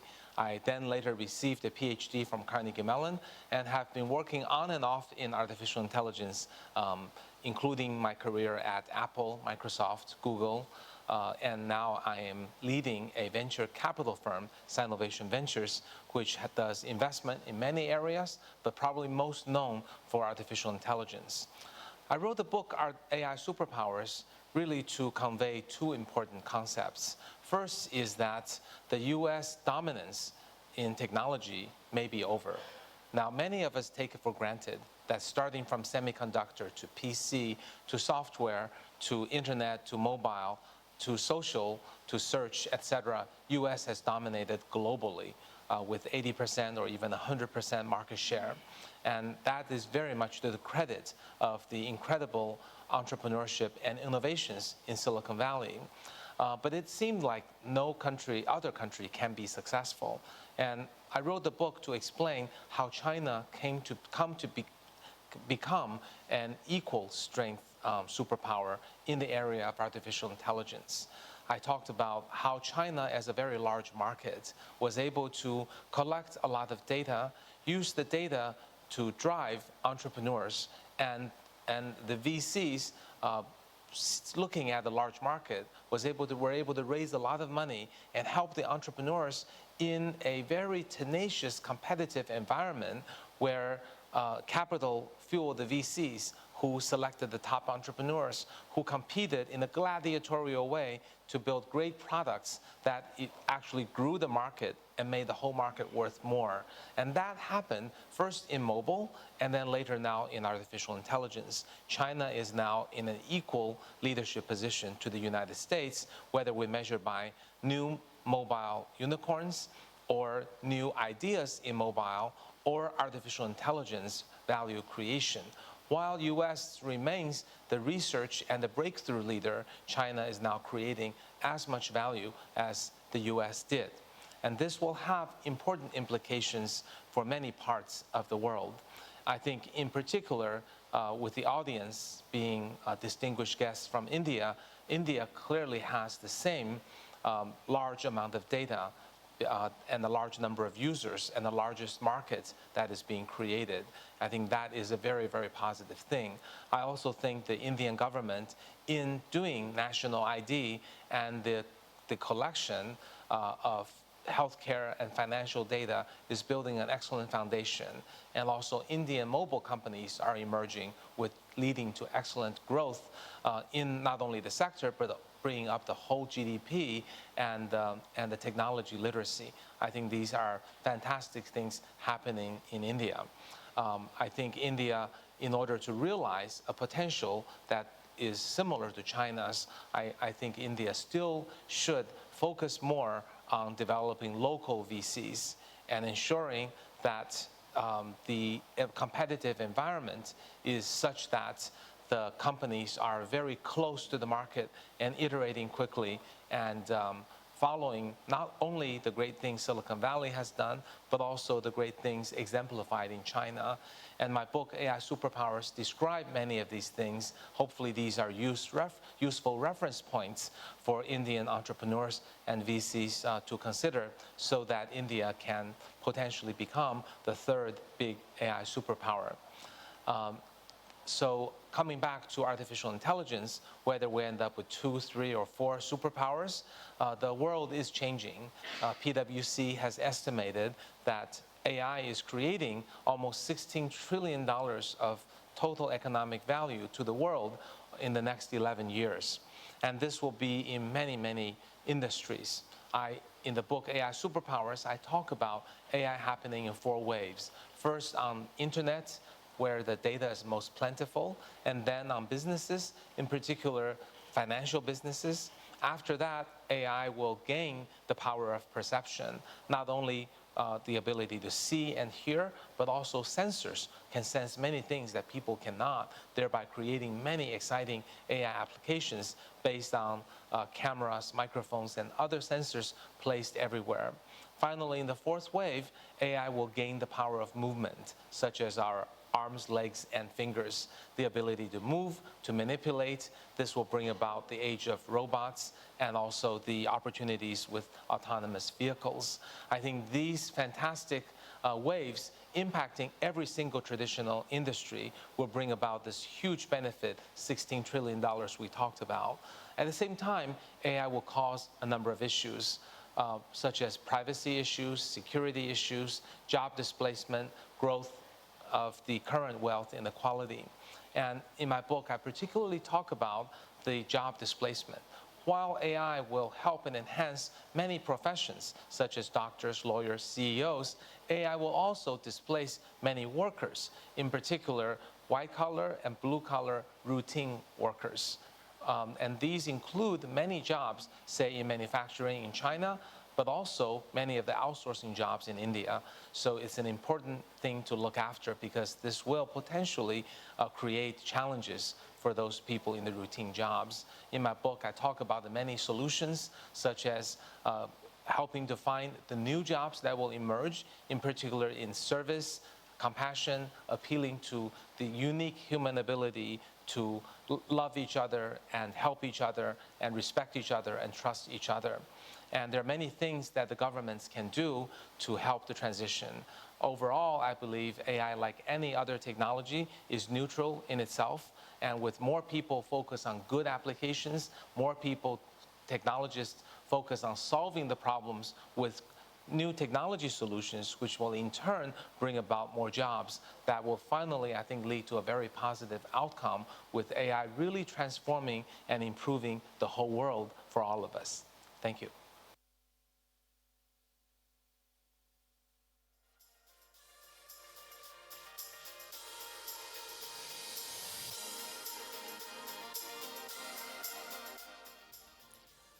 India's growing digital economy provides a myriad opportunities and challenges. To discuss this, we have Ajit Mohan, Vice President and Managing Director at India Facebook, in conversation with Shekhar Gupta.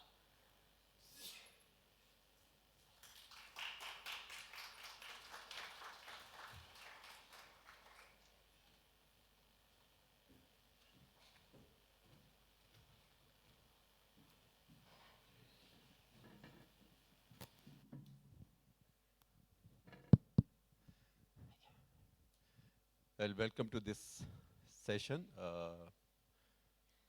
I know you all come to listen to Ajit. I don't know why I've been chosen to talk with him, because I'm the most tech-challenged person in this entire audience, to the extent that I don't even have a Facebook page, personal page of my own. I have a public page. But I also say yes to these things because every time I learn a lot. So Ajit, we are here to learn. Thank you for having me. And Shekhar, I'm very skeptical when you say you don't know anything, but we'll go with that for now. Well, I think we Delhi journalists actually pretend to know everything about everything, but this one is, I'd rather not go in that direction. So Ajit, Facebook. Now, I may not know anything about Facebook, using Facebook technologies. But I do know that Facebook is a big headline globally, not so much in India actually. So why is Facebook such a big headline, so polarizing? Uh, why? I mean, there are many other tech platforms. For example, Google, that's very big, but that doesn't draw the same attention. Google, Amazon. Uh, why Facebook? I suspect Shaker for three reasons. I think if I think about it, one, obviously, I think Facebook is now fairly large and consequential and used widely around the world. I think it's about 2.8 billion users who use the Facebook family of apps every month around the world. That's fairly consequential. That's almost a half of all human beings. That's right.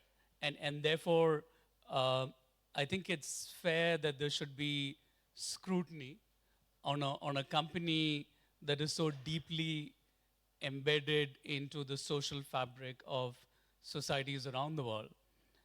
I think the second reason is Facebook has made mistakes in the past.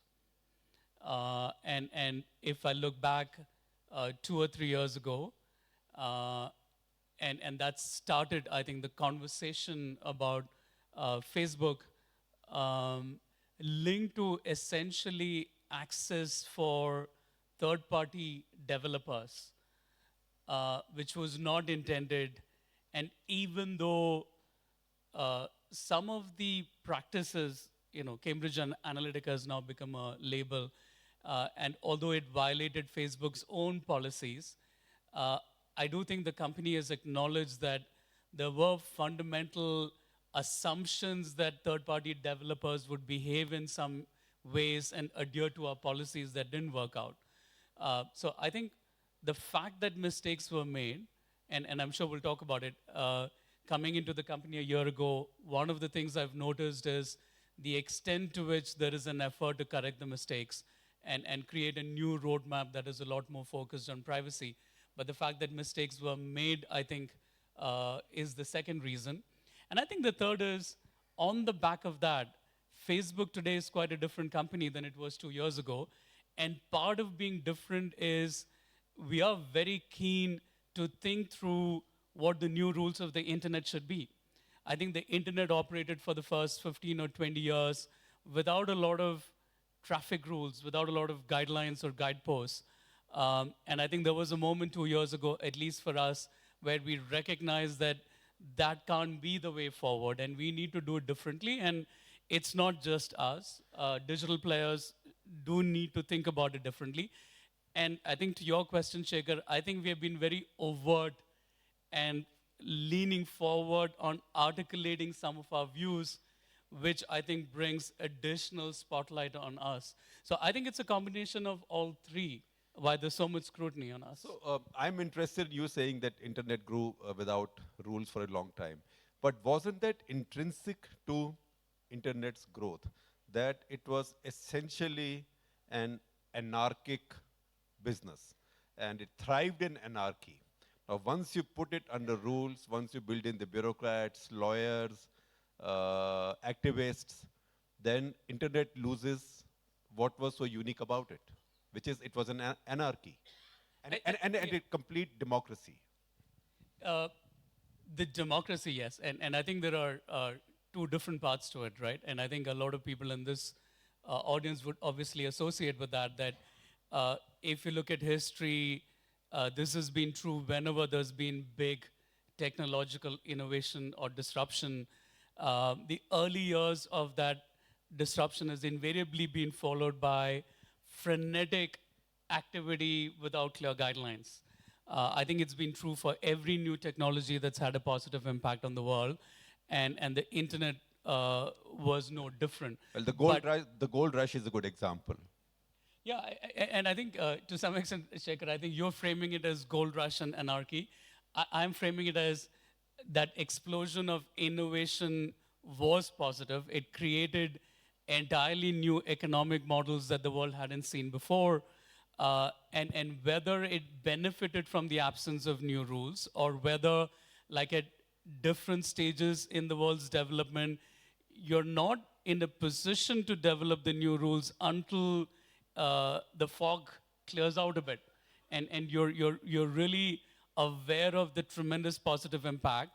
And then a moment comes when you realize that, okay, there needs to be some rules put in place. So to your point, I actually think the next stage of the growth of innovation will benefit from new rules being put in place, will benefit from regulation. But the point that you're making is, obviously the risk always is, do you go the other extreme? And I think through the conversations we are having, and I think the company is leading, we can find a place where there are new rules, new guidelines, and yet the stage for continued innovation and growth. So let me ask you, first of all, why are so many nations so anxious, or governments so anxious? And second, why is the liberal or liberal left community so anxious, or why is the Guardian so angry? I think, Shekhar, you would probably know more about journalists and newspapers than I ever will. So at some point, I want to ask you that question. You why have is the the data, Guardian I don't. why is the Guardian so angry? But I think to your question about both news media as well as governments, I do frame it in the context of it's a moment in time. And I think we have seen this in terms of the response to new technology and new disruption coming out of technology, where it's very celebratory in the beginning, sometimes overly so. And then it kind of swings to the other extreme where there's a lot of fear. And I think it does feel like, if you've looked at a lot of the coverage over the last 15, 20 years, I think it went through that same cycle of extreme sort of celebration to now probably going to the other extreme of fear and concerns. And my hope is that the pendulum will come to the middle, a more balanced place. And therefore, I think it's completely right for governments to think through this and say, we can see sort of a lot of the disruption that has come our way on the back of it. But if there are opportunities to correct, sort of some of the harm that may come, I think it's a very valid conversation to say there should be scrutiny, there should be new rules. And I think obviously governments are in the right place to frame the rules for the countries that they manage. So are you, is Facebook putting in the correctives, or is it sort of putting in the chill pills to calm these anxieties? I think it's a great question. And I came into the company a year ago, maybe 2 years into sort of the big controversy around Cambridge Analytica. And my observation, Shekhar, is really two things. One, the sincerity to change is real. I don't think it's a chill pill. I don't think it's a reaction to enhanced scrutiny. It is not the same company as it was 2 years ago. And what I see is a lot of sincerity in thinking through some of the tough challenges and trying to find the right answers.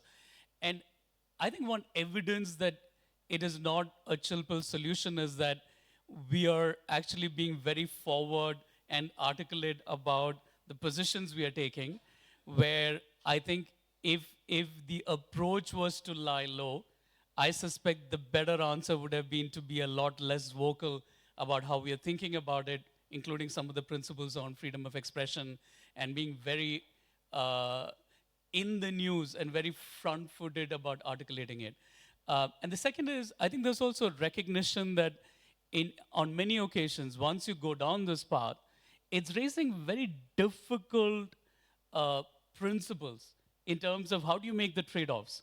So there is clearly a trade-off between security and privacy, and the legitimate demand from governments for issues related to national security.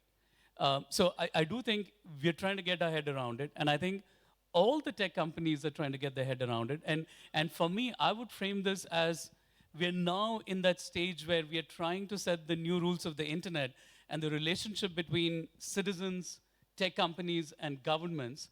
And I think it is right that we are a part of that conversation, and it's right that we put ourselves at the front and say we have points of view on this, and we have thought through some of this, and we are continuing to think through many others that remain unresolved. So you are fundamentally transnational medium that goes over national borders. How will you change now for a situation where different countries have different rules or laws? I think it's a great question, and I think it's a tough one for which I'm not sure whether there's an easy answer for us. And obviously, I think when we look at it, and for me, even if I look at it from the lens of what do I, as an Indian citizen, think is good for India, I happen to agree with it. Some of it sort of my own experiences in my life, having lived here, lived outside, and come back here.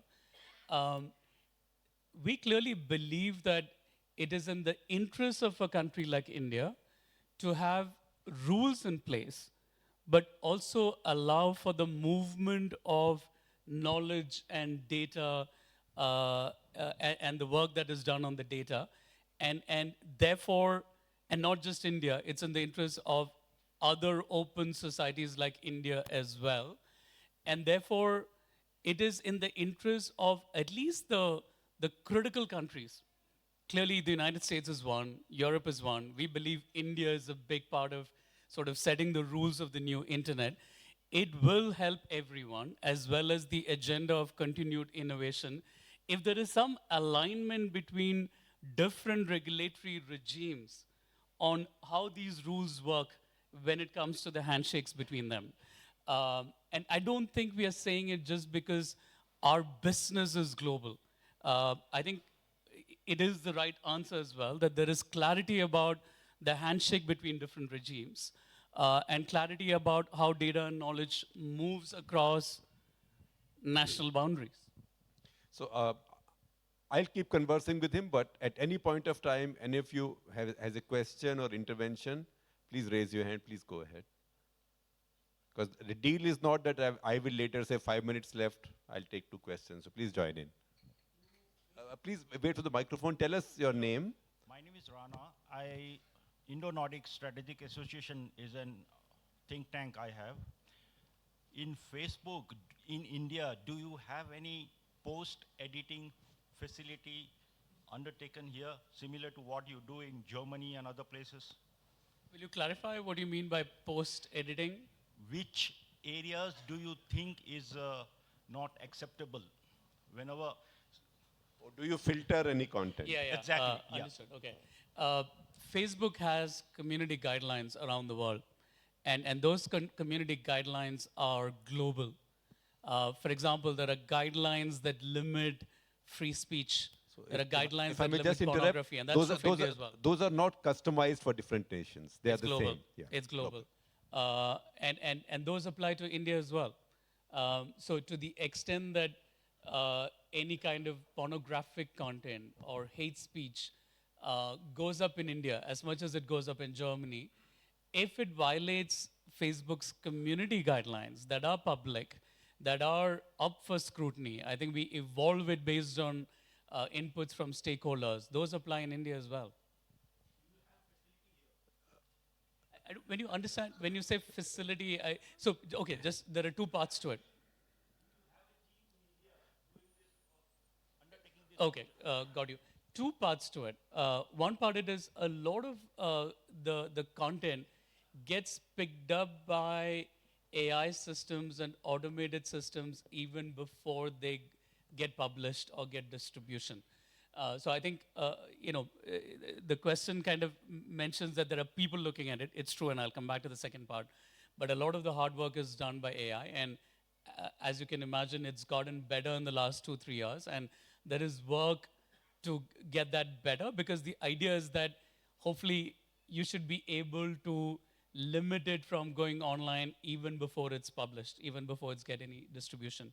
Second, there are people around the world, including in India, who do work on content review based on the guidelines after the engines have picked it up, and where some manual choices may need to be made. So before I go to the next questioner, let me ask you a question.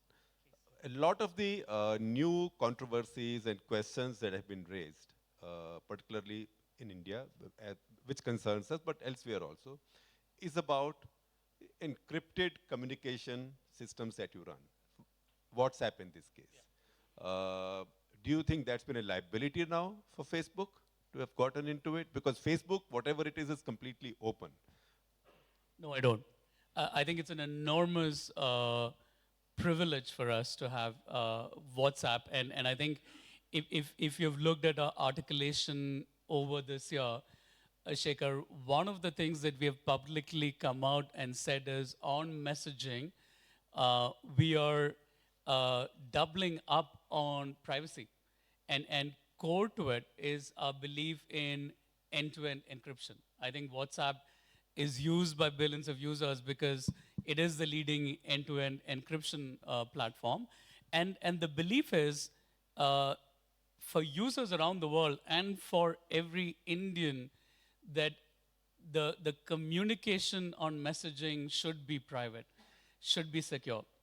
Users should be aware that what they're communicating to their friends and family is secure. And I think governments around the world, and I think the government of India articulated a few weeks ago that they're very supportive and make sure that there is focus on the privacy of Indian users, and we agree with that. I think at the same time, we also recognize when you look at the family of apps as Facebook as a company, that as much as we have a WhatsApp, which is a private messaging platform, we also have the equivalent of a town square, a more social, more open forum, which is the Facebook app.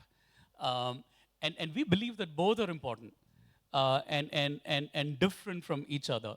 So our belief is on private messaging, as well as on the continuation of Facebook as the place for more open conversations that are not meant to be private. And we believe it coexists, and it depends on the context of the users, which app that they use. And it's not just our family of apps, it's many other apps that provide that same proposition, either on the private messaging front or a more public forum. So this Pegasus and NSO business, which got us also head up, are you confident that you've been able to clean that problem up and there isn't any detritus left? I think it's two parts to it, and I'll answer the question. I'm not trying to avoid it. It feels like I have to explain what happened a bit. I think, Shekhar, I know that you've spent a lot of time thinking through it, so you know the details. But just for those who are not tracking it closely, sometime in May, WhatsApp figured that an Israeli company was attempting a cyber attack, which was leveraging fundamental vulnerabilities in the operating systems on the phone. And WhatsApp kind of pushed back the attack. And at the same time, we recognized that there were about 1,400 users impacted around the world who were the target of these attacks. And we thought the right thing was to call NSO, the company that was attempting to do this, for them to have accountability for what they were trying to do, which was targeted WhatsApp users, although the vulnerability they were leveraging came from the operating system. And therefore, there's a code that there's a case we have filed in the courts in California, in the US. We fixed whatever we could do. We don't control the operating system. We have fixed whatever we could do from a WhatsApp point of view. At the same time, Shekhar, I think, as you know, this is an ongoing game. I think there will always be actors who try and breach secure fortifications. And part of the reason why we believe that end-to-end encryption is so critical to pushing back against sort of actors like NSO trying to breach the privacy of users. And I think our commitment is to keep looking out for them, keep raising the bar on technology. And I think that's true for technology companies around the world. I think there is a bit of a cat and mouse game here. And what we can do is keep raising the game and be on the alert. Well, this is classical electronic warfare. I think the militaries, that's why they have terms like electronic warfare, electronic countermeasures, electronic countermeasures. So this goes on, ongoing. Sir, we'll come to you, the lady there. And then I think you raised your hand in the previous session also. Good afternoon. Thank you, both of you, for such a wonderful discussion. My question is... Please tell us your name and what do you do? My name is Kirtana. I work for the World Bank and I work on blockchain. So naturally, my question is about Libra. The narrative around Libra from the beginning has been providing digital financial services to the unbanked, mostly in sub-Saharan Africa and MENA region. But there's always been confusion around the underlying assets behind Libra. As you know, for the unbanked, having liquidity and stability of currency is the #1 factor. So I would like to hear your comments on that. There's still no clarity on what are the underlying assets for Libra. And moving forward, what do you think will be Libra's role in digital financial services in India, where Google Pay, Amazon Pay, Paytm have already become major players? Do you think that it's already an oversaturated market? Thank you. Yeah, I think there were 2, 3. Sorry, you want to take one more question? Let's take both. My question. Yeah. My name is Harsh Manglik, formerly chairman Accenture India. And I'd like to first say, very interesting, and I really commend your candor with which you've been tackling difficult questions. I'm going to put you on a spot a little, right? And it's meant in the spirit of bringing out the truth. So, as you might imagine, I think I'm pretty tech savvy.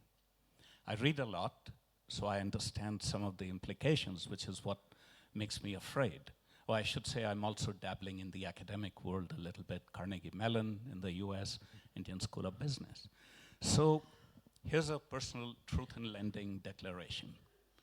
By election and choice, I'm not on Facebook. My family are enthusiastically on it, and when I point out the issues as I see them, they say, oh yeah, but we are getting enough value, etc. They have these rules, these rules. But the fundamental reason... the question, yes. Thank you. The fundamental reason I'm not on Facebook is an issue of trust, right? And in your role and in the larger role of the company, it's a big hill to climb. And I'm very curious that from the perspective of the leadership, how do you intend to address that? That's the question. Thank you. I think both questions. That one was about Libra and blockchain, yes. I think if I respond to this first, and thank you for that question. Just to overtly pander to you, Accenture was a partner of mine when I was in Hotstar, so I think your teams used to do fabulous work for me. Right. I think to the question that you asked, I think 2 parts to it. On the question of trust, I don't think there's anything more important to Facebook as a company than maintaining trust or restoring trust of users who, on the back of the narrative over the last 3 years, may be trusting us less than they used to. And I would so far as go out there and even say that even beyond restoring trust being the right thing to do for the company, especially a company that is focused on getting it right for the long term, I think we have an economic incentive to get it right on trust.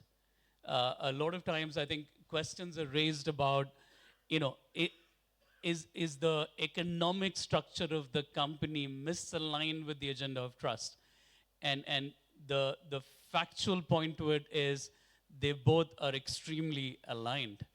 And therefore, I think you should know to where I started, that the amount of time and energy from a thinking point of view that goes inside the company, and from a resource point of view that goes from an investment point of view, is all about, as we reimagine the new world and as we think about the new rules, how do we make sure that we as a company are doing everything possible to maintain the trust of users?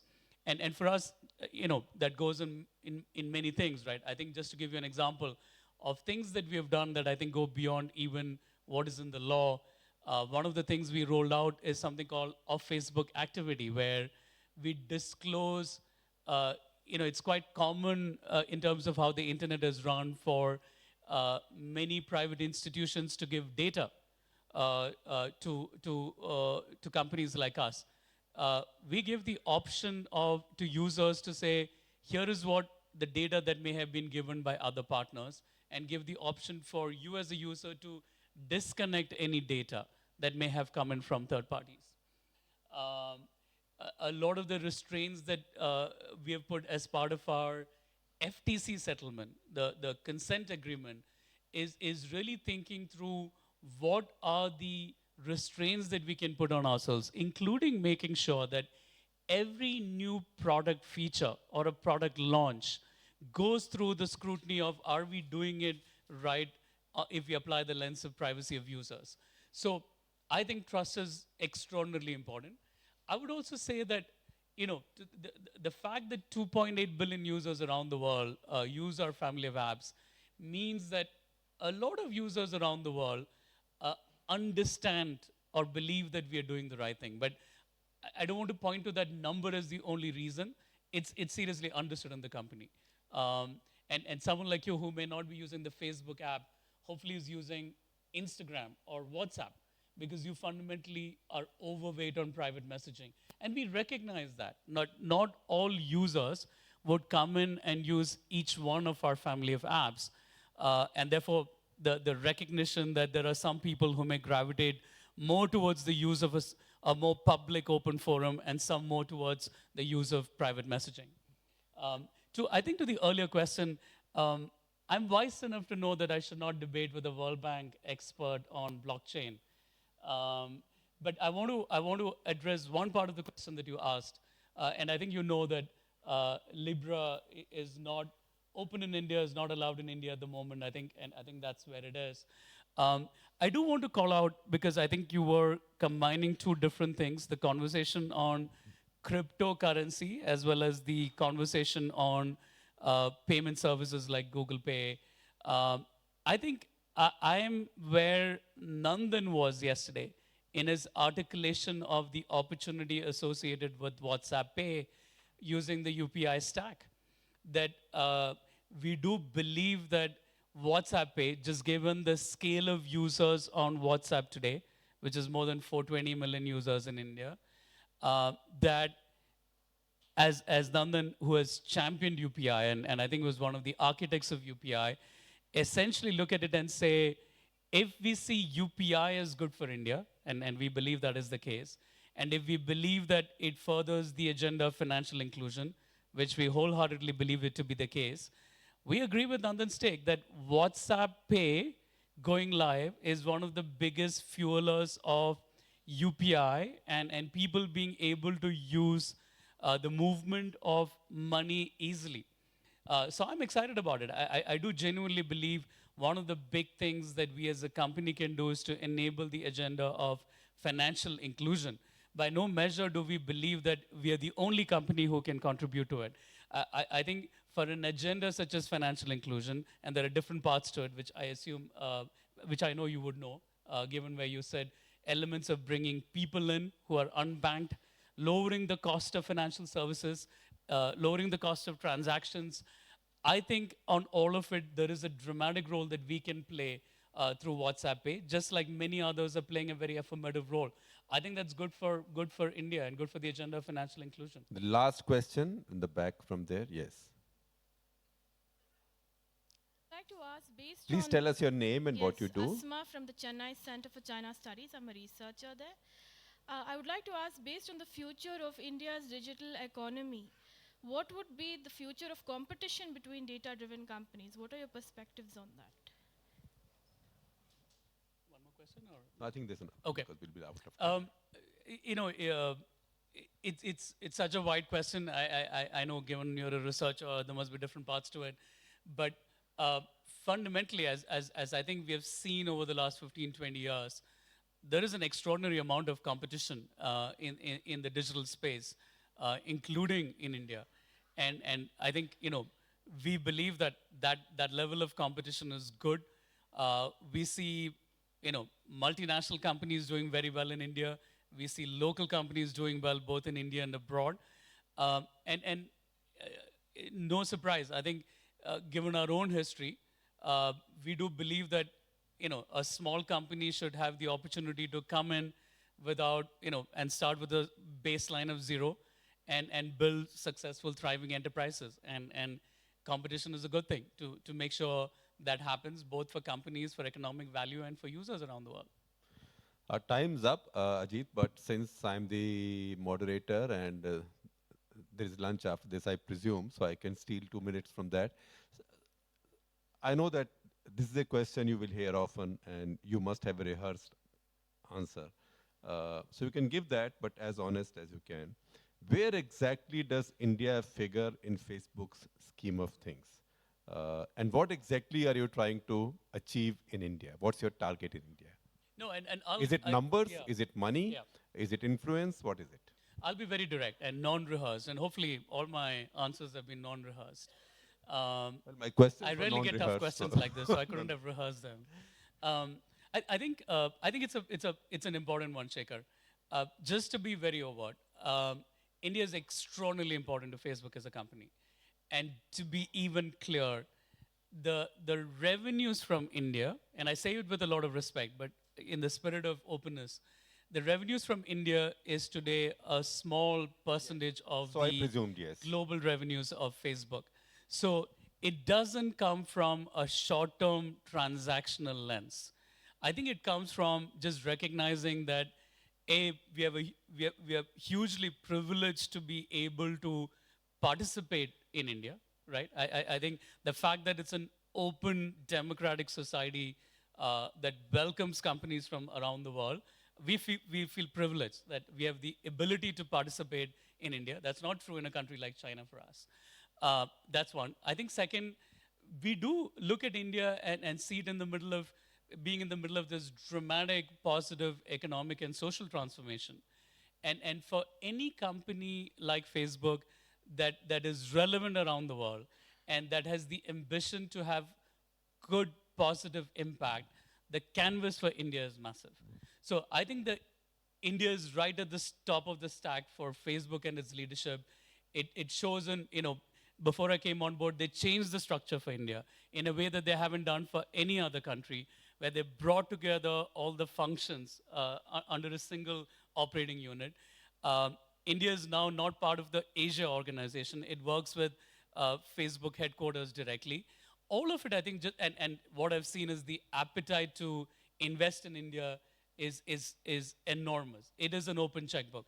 And I think it all comes from not the short-term transactional lens of how much revenues or profits can we make, but from the canvas that we see for the long term in terms of being able to really play a positive role in what is clearly one of the outlier, standout social and economic transformations of the century. So slightly, you might find this question a little facetious, but I think a serious question.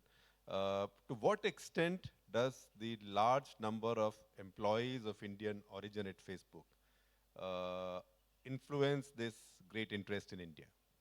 I think it's true for tech companies around the world. I think there really clearly is a connect between Indian tech entrepreneurs who've done well around the world and bringing in a level of empathy and a sense of connectedness to India. My sense is that accentuates it. I think the interest and excitement for India is secular, but the fact that there is an appreciation for the special talent that comes from India, whether it's product managers, engineers, leaders, I think that adds to the story, and I think it's a good thing. We should leverage that empathy. Secular means across the board here.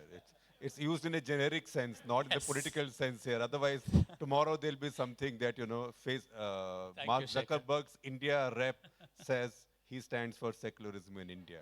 That will be the headline tomorrow. Thank you for that. Thank you very much, Ajit. He mentioned to you that he ran Hotstar earlier. I spend a lot more time on Hotstar, enormously more than on any OTT platform, and definitely than on Facebook. And I do it all to watch sport. And I'd love to get both of you on Facebook or and I'm Instagram very or happy. WhatsApp. I'm very happy to know. I was told last night that he's bringing a lot of sport, including cricket, onto Facebook. So I think that people like me who have not been, who've not learned to use Facebook so much, also now will end up there. So thank you very much, Ajit. Thank You you, were Shekhar. very candid and very forthcoming. So applause for our guest, and from me, a tiny applause for all of you for being a wonderful audience and asking great questions. Thank you very much.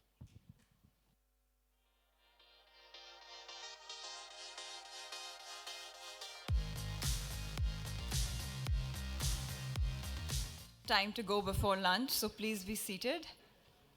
For our next talk on Shaping the Digital Future by Matt Sheehan, fellow at Macro Polo and the author of The Trans-Pacific Experiment, How China and California Collaborate and Compete for Our Future. His research focuses on US-China technology issues with a specialization on artificial intelligence. Mr. Sheehan, could we have you on stage?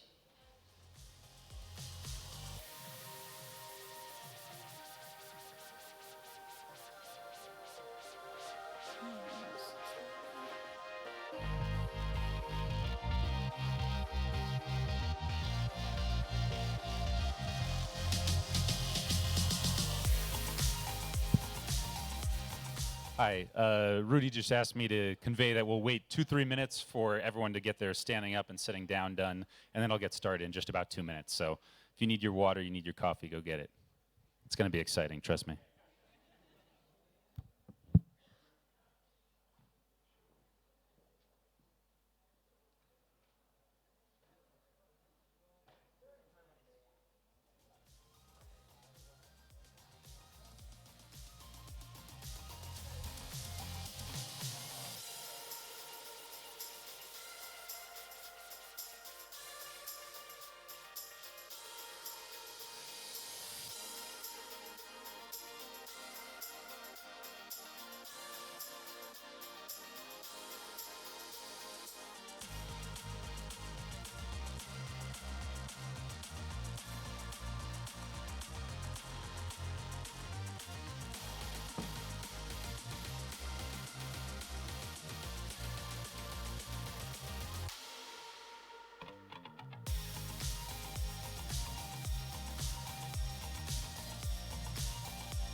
Okay, I'm going to jump right in and get started. And, oops, let's go back one. AI governance, the problems, players, and plan. Here I'm talking about shaping the digital future. Obviously, that's an enormous question, enormous problem. So I'm going to narrow it down to AI governance, which is what I study. I tend to study the relationship between the US and China in this space. And that's what I'm going to focus on today, and hopefully we can transport some of these lessons into other areas. So AI governance, the problems, the players, and the plan. It's a bit of a deceptive title because actually this is just a plea for help. Here I'm supposed to be conveying ideas. In fact, I just want to recruit all of you for my big picture project of figuring out what the hell is going on with AI governance and hopefully getting us onto a productive path between these two places. Only got 10 minutes here, so I'm going to try to trim the fat and move through it relatively quickly and hopefully just hit you with some ideas and throw out some concepts that then we can dive into more during the panel discussion right after this. So 3 spheres of AI governance. This is going to be coming at a very high level, and we're going to narrow it down progressively. First sphere, commercial. Second sphere, social. And third sphere is military or national security, with obviously a ton of overlap between these sectors as they bleed into each other. All of these bullet points here, algorithmic liability, political ads, deepfakes, every one of them deserves their own 3-day conference focused entirely on that. But I have 10 minutes of one 3-day conference, so I'm going to focus in on one that is of interest to me and that I think is not sufficiently covered, which is the risk of accidents from powerful machine learning systems. And we're going to use this as a sort of a window into where problems might emerge, and then also a cutting in point for what can we do as researchers, as private businesses, and as government officials to hopefully mitigate these risks? So this risk of accidents, it comes down to two main points, two underlying arguments. One, that AI systems are not infallible, and that our control over them is not guaranteed. For the infallibility question, a great example comes from Amazon's recognition system. The ACLU, the American Civil Liberties Union, used Amazon's own facial recognition system, which scans faces against a database of criminals, and they scanned all of the members of Congress and found that 28 of them were falsely matched to convicted criminals in the United States. This is not to say that members of Congress in the United States are not criminals. They're just not these particular criminals that they were actually matched to. This comes to the fallibility question, and we're going to talk a lot about this kind of stuff in the next panel. One that I think is less understood is the issue of control over the systems and our ability to make sure that they're doing what we want them to do. And for this, oops. Okay, well, it's supposed to be a video. It's not playing, that's all right. This is a screenshot from a game that was developed by OpenAI, one of the leading AI research labs in San Francisco. The game is called Coast Runner. It's a video game where you're supposed to run around a track and get sort of maximum points to win the game. OpenAI tends to train a lot of its reinforcement learning systems on video games because you're trying to teach the AI how to operate in a larger, somewhat unstructured environment. So in this game, they were supposed to, the boat here is supposed to run around the track. They told the AI system, we want you to beat the game. To beat the game, you have to get the most points. And so run around the track and get all these points. What the system actually ended up doing was teaching itself that the way to get the most points was to run around in circles, constantly crashing into the walls and consistently re-upping, getting the same couple of points from a couple dots. So functionally, instead of actually playing the game the way that we intend it to be played and beating it that way, it found a loophole which was very self-destructive and yet accomplished the goal that it was ostensibly set out to achieve, which was to get the most points. What this is a window into is issues of what we call alignment or misplaced optimization, when what we really want is it to beat the game, but we give it a goal that is a sort of a proxy for that, but it's a slightly misplaced proxy, get the most points. And if we don't align those goals with our actual goals, with our intent, if there's not alignment in those areas, you get very dangerous consequences when AI systems are functionally finding loopholes. They're kind of cheating to beat the game within our constraints. They're doing what we told them to do, not what we want them to do, functionally. And this is a potentially big problem as AI systems are feeding into more and more of our economic systems, our social systems, and especially in our military systems. So the security risks that stem from these problems, the problem of fallibility and the problem of lack of control or misalignment, it becomes especially acute when we have a quote-unquote race, an AI race, a race for supremacy in the field. When you're deploying powerful AI systems, it's very, very important to remember that technological supremacy is not equivalent to true security. Simply having the more powerful system, the more capable system, the system that can beat the game better, is not the same as guaranteeing your own security. This is an argument best made by analogy to a couple of different areas. One, to biotechnology. This is something that Shruti from Carnegie, India knows very well. Simply having more powerful pathogens at your disposal, having them in your labs, does not make your people safe if those pathogens are not properly secured. It also equates to nuclear weapons and nuclear technology more broadly. Simply having more powerful weapons than your opponent does not guarantee that you're safe. You need your weapons to be secure, safe, reliable. You need to have them firmly under your own control, and you need to make sure that your opponent has them under their control. This is where AI governance comes in. It's sort of my hypothesis that over the next 5 to 10 years, it's going to become not just important, but absolutely crucial, imperative, that the leading AI powers of the world are in conversation about these things to try to set down norms by which we can ensure the security of both systems. In the same way we laid out a non-proliferation regime, in the same way that we lay out scientific conventions around the treatment of hazardous materials, we're going to need to do the same thing for AI in many areas. So what's needed for stable AI governance? I think usually this conversation starts with, oh, shared values. You know, we need to sit down and realize East and West, we're not so different, it's going to be great. I think that's not going to happen, especially between the US and China, where we're full of mutual recrimination and suspicion. So I'll posit 3 things that are needed.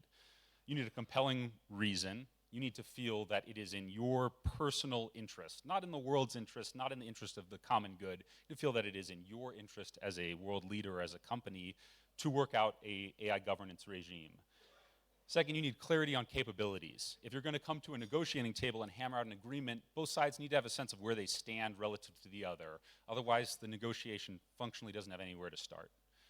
And finally, you're going to need many different layers of engagement. This is not just a government-to-government problem. It's not just a company-to-company problem. We're going to need to have scientists from different countries and different labs in conversation with each other. So what can we do as researchers, as private companies, as government officials to push this forward? I would argue the first thing we need to do is we need to articulate this compelling reason. We need to make it clear. This is kind of meta because that's what I was just trying to do for all of you with those examples beforehand. It's also something that I do in my own writing and work, trying to make the case publicly that this is not, that if we are concerned about our own domestic interests and security, we need to be in dialogue about AI. The second thing, which makes up the bulk of my work today, is getting clarity on the capabilities, trying to study, create frameworks, and ideally quantify what are the capabilities, but at a very hand-wavy sense. Oh, you know, the US is dominant in AI. No, China has all the data. They're rising. They're going to destroy us. And we need to move. You need 1 trillion data points. That's a lot of data points. Probably Google has it, Facebook has it, and as a nation, we have it. So the idea was that how do we actually leverage that effectively in a public-private model and build AI that can be not only work in Silicon Valley, but can work in Southeast Asia, Middle East, and Africa as well. So we're looking at companies, we're looking at data, we're looking at how do you build them. And also one of the critical aspects, and I wanted to highlight that because when you go out in the field, in the real field, the big challenge is the cost of error. So if you're taking a decision autonomously, and with deep learning, the big challenge is that you're not really always sure, right, how the algorithm is thinking. So you are robust, but statistically, you might actually throw out a result that could be very different. Now, when you throw out a result which could be very different from the intended outcome, the question to ponder is what's the cost of error? In case of healthcare, you know, if we detect somebody, who doesn't have a cancer and we detect it has a cancer, or if we don't detect, right, and he has or she has cancer, it could have a very different outcome versus if you are saying that, hey, we are deciding a logistic route and we don't end up optimally deciding the logistic route. So the cost of error is something that we see really playing out in terms of when you're trying to build companies, because that decide like how robustly you have to look at what is actually happening inside these systems. The second perspective that we are looking at increasingly is that how do you handle data, right, on the ground? Because the data is a very tenacious issue because one, there are data that, you know, the actors, the consumers are creating, then the data as a system as a whole that you're creating. And then it is interacting with data that could be probably outside of that system. So how these data interactions play out, and each one of these decision points actually impacts all the other decision points. So if somebody is actually having a lower reliability score, right, it would actually eventually end up affecting the whole outcome. And when we talk about at a 30,000 feet level, we don't realize it, but when you actually get down and try to build these companies from the ground, we realize that these are very important questions to seek answers from. And hopefully, probably, you know, in today's discussion, we'll also dwell upon some of these questions as well. Can I push you on one aspect of that, which is if the cost of error is so great, how much does risk management and mitigation go into the way you think about these companies from early stages, and is the culture of AI companies one that really deals with risk mitigation up front? So I think it is very fundamental. I think the cost of error in designing that into the workflow is extremely important, right? Because if the cost of error is high, you know, till you build enough reliability into the system, you need to have human in the loop, right? You cannot do away with a human in the loop. Of course, human will also make errors, but if you're implementing a system without a human in the loop, that becomes, catastrophic in some kind of areas, right? Especially in healthcare. So all the companies that, you know, we've looked at in healthcare, we actually have a human in the loop model, because we realize that this whole ecosystem is evolving. We are not that reliable yet, right? And that's why probably even the autonomous level 4, level 5 autonomy that people claim, right, that still has to be proven on the roads in India, right? Those are tough. Those are tough for human drivers still, because we don't have a lot more data. The second part that is important is looking at like how much robustness a particular use case will have, even if you actually fill it up with data, both quantity as well as variety, right? Because some use cases are fundamentally limiting, right? Even if you give it a lot of data, a lot of variety, right? Just the sheer nature of, in terms of the cost of error, you will fundamentally never will go into level 4 autonomy or level 5 autonomy, right? Because you always want to have human in the loop for that. Maybe some of that could be like, if you're deciding a life and death decision for involving human being, right? So you would always, even though the system might be. And that's a good segue to you, Chinmay, because this question of the human in the loop, and particularly the more autonomous that systems are, it seems to me it raises a whole series of questions about fairness, about transparency. To be mindful of the fact that there's a diverse set of communities that are affected by this. Companies need to be mindful of the fact that if they hire people fitting a particular profile, so like in the US, they've got a white male problem of like most of the people actually designing the autonomous systems are elite white men, and they're now beginning to acknowledge that you don't want the design done by people from just one demographic. So companies need to see this as well.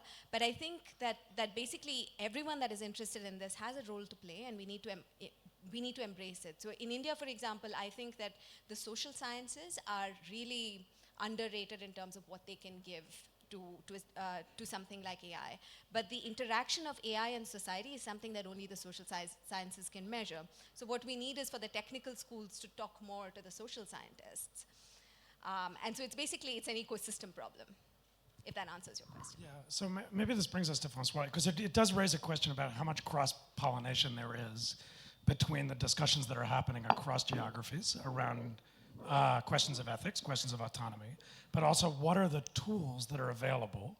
And particularly, I mean, in Europe, where regulatory tools have been used, both in Brussels, but also by national governments, to regulate systems, but also the way data is used. How are you thinking of some of those things, and how relevant is that here? Right? What are the lessons that can be scaled here? Thank you, Ivan, and I don't think that the questions are specifically viewed from Europe. I think these are global issues which everybody is grappling with the exception of some countries that take a close view. But Europe, I would say, just like India, is both open for business, probably penetrated by large companies and startups from other horizons. And if you don't believe it, you can look at pictures of, let's say, weddings in Afghanistan devastated by accident by a drone, or you can look at China's latest directive for pilot AI project as designated quite officially. If you don't believe that's a doomsday scenario, you need to think twice about it. So there is quite heady issues associated, completely transparent. They're no longer intellectual property, so we have to balance this against other goals, but it's quite important. There are issues about responsibility. This has been mentioned by you, and I'm going to take it up. I'm going to make an analogy, this time not with a bomb, but with nuclear energy. I think one of the reasons that there is so much public opinion rejection of nuclear energy today is not because it kills a lot of people. Actually, it hasn't. Coal silently kills tens of thousands or hundreds of thousands of people every year statistically, but because nuclear accidents up to now have been nearly non-accountable. Can you name one culprit for Chernobyl? Can you name what's the final outcome of the Fukushima disaster in legal terms? It tends to be blurred, it tends to be dropped or secondary, and that creates hostility. So a clear issue with AI is, even though, one guy dead in Arizona because a car has hit it is less dramatic than traffic accidents happening all the year long with human drivers. But the principle of responsibility is hugely important. Warranties were born with the industrial age, actually, and with mass scale production. we need something equivalent. And that, by the way, is also a stone in the garden of Europe, because our regulations on privacy, our regulations on protection of data, our regulations on data security emphasize sanctions, but do not emphasize that much liability towards litigation, harm done. This needs to be emphasized. I think you mentioned that too. And I think this is the real quid pro quo for private users, businesses, not being so transparent about their algorithm, that they know they will face tremendous litigation and harm if they, damage from harm if they go too far in a direction. These are principles, I think, that are being discussed, that are not being implemented. But we have in front of us, again, the Chinese example, which is really frightening, where you have a combination. And the Chinese example is not so different in terms of technical tools. So when you said, you can look at AI as a technology, yes, the technologies are pretty much the same. Social credit and credit scoring, or rating your, driver, or Uber rating the passenger of car, basically the same techniques, not with the same results, of course, not with the same implications, and these go very far. We have to have also criteria about accuracy that was also mentioned. DNA typing, for example, is an extraordinarily successful example, but if DNA typing was only 99% accurate, it would be rejected by courts everywhere. It's because of the extraordinary accuracy, and that, by the way, puts a huge accent on security lapses in storage, conservation, use of DNA typing. These are where the accidents happen. I would say the same about data. Look at health data, for example. The real dangerous points are the points of entry, for example, in local hospitals, in doctors' offices, in poorly protected systems. So there has to be requirements in terms of data security. I will not go very much further. You understand, I'm coming to this from the angle of data security and privacy, but I think we have to contemplate the fact that AI sort of magnifies the necessity of public regulation and of protecting individuals from unplanned consequences of these technologies. Thank you. That's actually a fantastic segue to Matt, because I am going to force you to talk about China. Because Francois, you kind of danced, initially you danced and then you came back to it. But there was a strong implication that China's kind of an outlier on this. And it's interesting because both on this panel and on the one that I did earlier on data, there were kind of three themes that came up. So one is autonomy, right? There are systems that are autonomous. Second was you talked about multiple stakeholders, government, individuals, society, companies. And then third, we heard a little bit on data this morning about privacy and that citizens have a right to their data. So when I think about China in the context of all three of those, so here's a government in China that doesn't have a lot of interest in ceding control to anybody, much less to machines that would be autonomous. Really, the flow would be the other direction. They want to harness the power of the machines, but potentially for the aims and ends of the state. Then there's the question of multiple stakeholders. And I ask you, it's somewhat a rhetorical question, is that a government and a system that is looking to design a multi-stakeholder process in which companies, citizens, individuals are actors that help drive both the ethics and the governance of AI domestically, much less internationally? And then we get into the privacy question, where I think the way people outside China at least have talked about China's development of AI, there's a lot of discussion about how the line between state and private really blurs. Partly because you have Chinese companies that are nominally private, but beyond the questions of corporate governance, they're involved with local governments, for instance, in smart city projects. Or how did E2 end up on the entity list? It's because there's surveillance technology that's being harnessed and deployed by the state in Xinjiang and in other ways, for facial recognition and otherwise. So is China, what's different about China? I mean, I named some things, but how does China fit into all of this? And how does it fit into this question of AI governance and model building over time? Sure. Maybe I'll start with ways, with parallels between, I'll talk about US and China, because that's what I know something about, and then show where they start to diverge.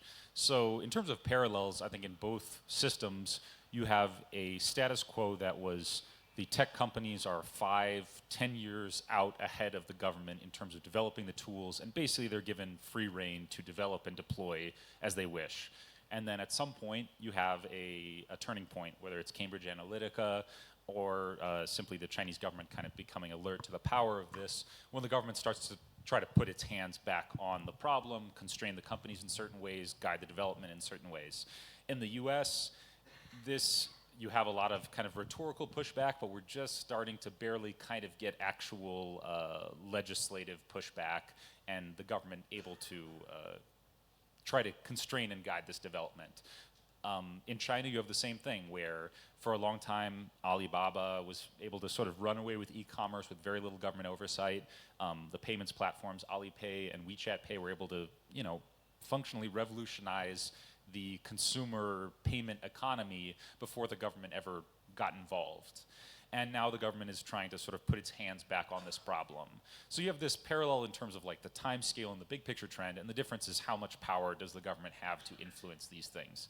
In the US, we, especially at this current moment, are just, we have tied, first we had one hand tied behind our back, now we have both hands tied behind our back. We can't do anything at a legislative level functionally. And we also have a very loose system of affiliation between the federal government and the state and local governments. So you have all these gaps by which companies can continue to kind of push themselves forward. We can call Mark Zuckerberg in front of Congress and grill him, but the actual retaliatory action is very slow to come. In China, the levers and the points of leverage that the government has over companies are so much more diverse, and it can happen every way. It's, one example is Weibo, the Chinese Twitter functionally. It started to kind of run off the rails from the government's perspective, becoming a digital commons where people could talk about things. So what was the levers that they pulled? The first lever they pulled was literally just taking the biggest Weibo influencers and putting them in jail on prostitution charges. Very blunt instrument, but it achieved the ends. So they did that, they put people in jail. They also passed laws about, if your Weibo gets retweeted 500 times and it's a rumor, then you're legally liable for that. These are the kind of things that we will constantly kind of wring our hands over in the US, and when it was happening in China in 2013, we would constantly condemn, and then post-2016 election, we suddenly are very interested in doing similar things, maybe minus the throwing people in jail. So those are kind of the parallels and the differences. And when it comes to Chinese model for AI, I think where you see the real difference, is in the government interaction. When it comes to the private companies, there's a lot of cultural differences between Chinese companies and US companies. There's a lot more willingness to take kind of moonshot projects in US companies to, Google's working on self-driving cars in 2008-9, long before they were considered feasible, but that's a value of Silicon Valley to constantly be kind of throwing something out there for 10, 15 years in the future. In China, there's probably because of, whether it's cultural things, was just the way China has developed for the last 35 years, the question is always next week, next month, next year at the latest. You need a very quick return on investment if you're a VC. You need to be kind of squeezing the monetization out of every aspect of your system, and so there's not a tendency to take like moonshot projects in that way. So there's kind of a cultural difference between the companies, and that leads to very big differences in terms of what kind of research are they going to pursue, what kind of products are they going to deploy. The model question that most people are interested in is not the private sector, but the government model for this. And maybe I'll just kind of put two ideas out there for discussion. One of them being a very high level, almost ideological model of how does the Chinese government see technology fundamentally. And there's a lot of people who have done much better work on this than I. One of them, if you're interested in this, Roger Creamer's. And the basic idea is technology as a tool for the quote-unquote perfection of society. Technology as a tool for perfecting feedback between what the people want and what the government can do. Perfecting quote-unquote police systems. And there's a willingness to apply it to all these areas without the kind of baseline fear that we have in the US of technological encroachment on private sector issues. And this is, I'm talking about it at a very high level, this is very practical in places like Xinjiang throughout the country where the quote unquote perfection of policing involves being able to track citizens at all places and times and put them in labor camps if you feel it's necessary. So that's kind of the ideological high-level layer of a difference of a model, is technology as a tool for quote-unquote perfection. And then when it comes to the actual implementation, I think that's kind of the more interesting in some ways. When China came out with its national AI plan in 2017, there's a lot of focus on, wow, look, they said they're going to be the #1 AI power by 2030. Look at that. They said they're going to do it, they're going to do it. A lot of people thought of it as being very analogous to the way China sort of declared it was going to become a high-speed rail power. And wow, look, they said they were going to build all these high-speed rails, they built the blueprint, and look, they laid down all the track, and it was achieved. That's something that's somewhat possible when the technology that you're dealing with can fundamentally be engineered in that way. You can lay down a blueprint and execute. AI is such a diffuse technology. It has so, almost infinite applications and has so many different complex inputs, from research and development to attracting talent to collecting data. It's such a big, messy blob of things that there's no way the government can just mandate, by 2030 we will be #1 in AI. So I think that's kind of the least important part of their AI plan. It's an aspirational goal. It signals the importance of this to the central government and local officials, being a big difference between the US and China and India and China. There, functionally the government runs like an HR system. You don't get elected, you get promoted. And Benesh's work on dangerous speech and the Rabat Plan of Action, what causes violence is political leaders and societies justifying violence as a response to behavior that you don't like. So it has nothing to do with misinformation. That's one. But it has to do with diversity. India is such a diverse place with so many religions in one place. You just need a small, combustible material in somewhere. That's not true. I worked on hate speech for 5 years. And if you read Ashutosh Varshini's work again on what specifically causes riot and incitement to violence, you'll see that there's a series of factors. It's not that we are impulsive, like racially, or that we're diverse. There is a series of reasons that causes it, but it's not these. And I think it's important to understand that just because our policy solutions are targeting the wrong actors. And that's why I'm always careful to make sure that we should read more about incitement to violence before we assume what causes it. That apart, actually, the substantive intervention that I wanted to make was to agree with you. I think that the way in which technology crosses borders now is actually a little disturbing, because it's clear that governments do control technology. And so the questions we should be asking is, if someone creates facial recognition software, do you want to give that to an authoritarian government? Or if someone comes up with the NSO group style hacking, how do we restrict the ways in which that's used to target human beings? I think that that's actually the more disturbing element of how technology crosses borders, because technology in the end is deployed by whoever has the most resources, and that tends to be governments. Just to add to that perspective, velocity is different now in terms of speed at which the information flies. So that's why the outcomes are different. Okay, Francois? I want to ask a taboo question, not being American, not being Chinese, not being a diplomat, not owning shares in a company. How much is Silicon Valley, because of its sheer economic interest in China, on the wrong side of history? And how much is the Trump administration, or its hawkish and more logical elements, just because they are a little autist and a little careful, on the right side of history? I note, for example, that Facebook, to name one, Twitter, probably, have very large advertising revenues from China, even though they cannot operate in China, so that they have a financial incentive to support the asymmetry in the system. That's one thing. I know that venture capital, we heard Kai-Fu Lee, who's been a missionary of this, shared venture capital between the US and China is probably at a record high in these IT ventures. Nonetheless, we have all the concerns about spying, all the concerns about how it goes to market, all the concerns about transparency. I think if we are logical and if we're coherent in the defense of individual rights, we have to admit that not all of this can be shared, that there is not necessarily a happy ending in this story. That's a huge question, of course, to India, which doesn't want to surrender its sovereignty, its digital sovereignty, to the so-called West. It's a question to Europeans, because we don't own many of the largest companies either, but it's not going to spare us, either Indians or Europeans, from making choices.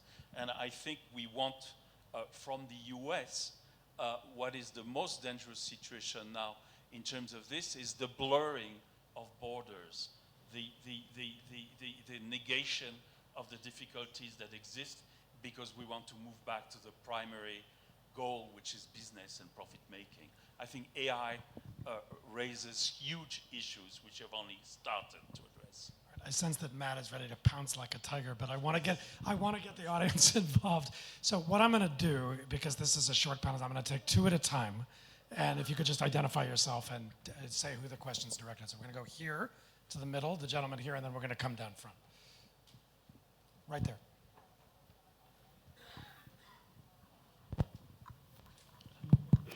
Hi, my name is Venkateshwaran Venkat, and I'm an analytics consultant. My question is for the entire panel, and somewhere along the discussion it came out that there are AI systems that are being used to govern AI systems, and some more AI systems which will further govern those, right? That's the thing that's happening. So I would like to know your opinion about the level of human interference in this whole chain of events, right? Is that going to dwindle in the coming days, or is that only going to increase? And then let's come down front here. Do we have a mic? Good afternoon. Yeah. My name is Srinivas. I work for a data analytics company. A very interesting discussion. It's been 70 years since I, Robot was written by Isaac Asimov. And I think somebody mentioned here on the importance of critical decisions. Like, for example, if a driverless car hits a human being. So how much of that is actually architecting AI in terms of not harming human beings? That's my question. Okay, so both of those questions have kind of the human factor, but in a different way. So can we start with you? Maybe it wasn't directed to anybody, but that would be a good question. Well, I'm happy to answer that. I think both the perspective, whether in terms of like, AI governing AI and eventually, people being the human in the loop being removed from where the action is happening, and our uncertainty with respect to whether that will actually result in adverse consequences. I think this is still an ongoing debate, right? And this is going to intensify further as more and more decisions we're going to make where we would be using AI more deeply, right? So I think this is a question that will evolve. Now the perspective is that, like, if I'm a business, right, it is in my interest to be fair to my users, my shareholders, and I would eventually get to self-regulate myself so that I make sure that I stay relevant and I make money on one hand, right? The other point that is kind of interesting to ponder as we think about the larger questions, right? And this is where the bias, because the big challenge with technology is that it scales the bias massively. Like, I might have a biased perspective because the way I was brought up, but today that decision-making bias is limited to mine. But if I design a system, that system will then take multiple decisions. So if I'm designing with a biased mind or biased data, that will scale endlessly. So the big question to ponder is actually getting down deeper into it, where fundamentally the problem today is that the data sets that we are designing these systems with, there is no standard for that.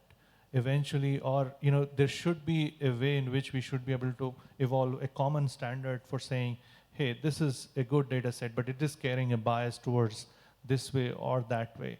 And if you're building systems on top of it, maybe this is something that you have to actually say, okay, this is the fine print for if you want to build systems on top of it. And this is a question that I don't think many people are talking about it, but it is fundamentally very, very essential. If the search, I'll give you one very simple example, right?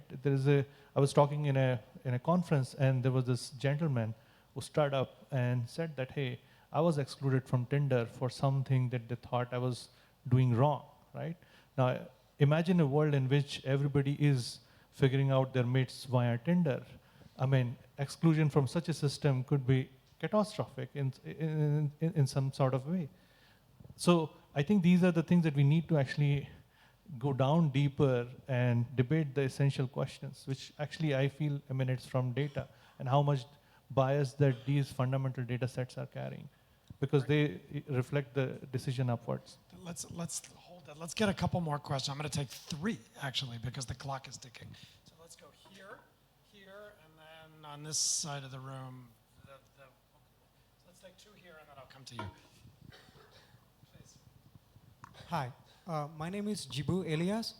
I am working on a project called the National AI Portal by the Government of India. I lead the research and content for the project. So, one question, imagine if Amazon has a facial recognition software, and will they provide the technology to a regime like Assad in Syria, or an oppressive regime, if you're paid? So my question is, how global framework to regulate these things? Do we need a framework like that? And if so, who is gonna, in your opinion, gonna take the lead? Is it gonna be the tech companies or institutions like United Nations, or it's gonna be the major powers like US and China? All right, hold that thought. Let's go here in the middle. Hi, I'm Roshni from Trigen Technologies. So I have a simple question. How do we resolve integration challenges? We have existing system.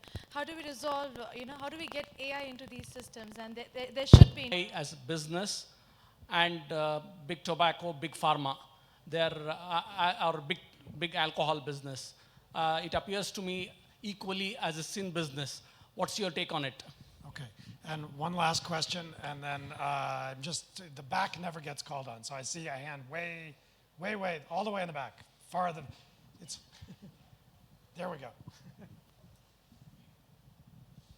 Hi, my name is Rachna, and I've just begun my work in the field of AI ethics and tech ethics. Any one of us who is working in this field, we know that recently the Royal Society's Science Book Prize went to the book by the name Invisible Women, which... Questions, but we're out of time, but if people can stick around afterwards, you can come up and ask them directly. Okay. It's no fun going first. You don't get to disagree with everyone, but I'll do it. I'll take the bullet. So the human intervention, just to say that you might be interested in, I think it was Daniel Citron's article, it's called Technological Due Process, where she suggests that to audit AI, we may need to use more AI. But the idea is to build systems in a way in which we can create some oversight, and when the oversight is not possible through human beings, we use other machines to do it, if that's helpful. The global solution will be, I don't know if companies are working on something. I believe that there are co-regulatory organizations that they're creating, but you'd be happy to know that the UN has a few committees that are also working on. I think that to be fair to it, there are many ways in which it can be designed and used that are beneficial, and I think that that distinguishes it from something like tobacco, which is just largely harmful. And so a lot depends on design, and I think that if we are careful and intentional about how we design and deploy this technology, it doesn't have to be a sin business. And the last, the gender data gap, thank you. That is such an important thing to call out. The discrimination questions that I'm asking are exactly about things like the gender data gap, and we should keep asking it at every stage, right? Including the pipeline. Are we creating enough women engineers so that they are asking the right questions while designing? Are women being reflected carefully in the data sets that we're creating? It is an important question. Thanks. Okay, gentlemen, briskly and efficiently. Sure. First, on the who's going to set up the regulatory frameworks, I think for the time being, it's going to be AI scientists, then bubbling up to AI companies, and maybe in the longer run, when US-China stuff dies down, it could rise to a bit different than the exact question you're asking, is you're talking about women in data sets at scale. One thing that I think is a bright spot in this area is that in my field, kind of geopolitical AI, AI between the US and China, in an analysis way, it's one area that I'd say over 50% of the people doing the most important work are women. And that's partly because it's such a new and wide open field. You mentioned that you just got into the field of AI ethics. Every one of these fields is wide open, and there's no established authorities, and we just need good, smart people to get involved. And so I really encourage anyone who's interested in this stuff to get involved early, and I think it's a big opportunity to rebalance the gender stuff on a policy level. Okay. I think gender stuff is actually very important. I mean, to design any AI system that has to not exclude one diverse group or gender, I think that is fundamental. So we have to basically, I come back to that point that we need to design the fundamental data sets on which people are working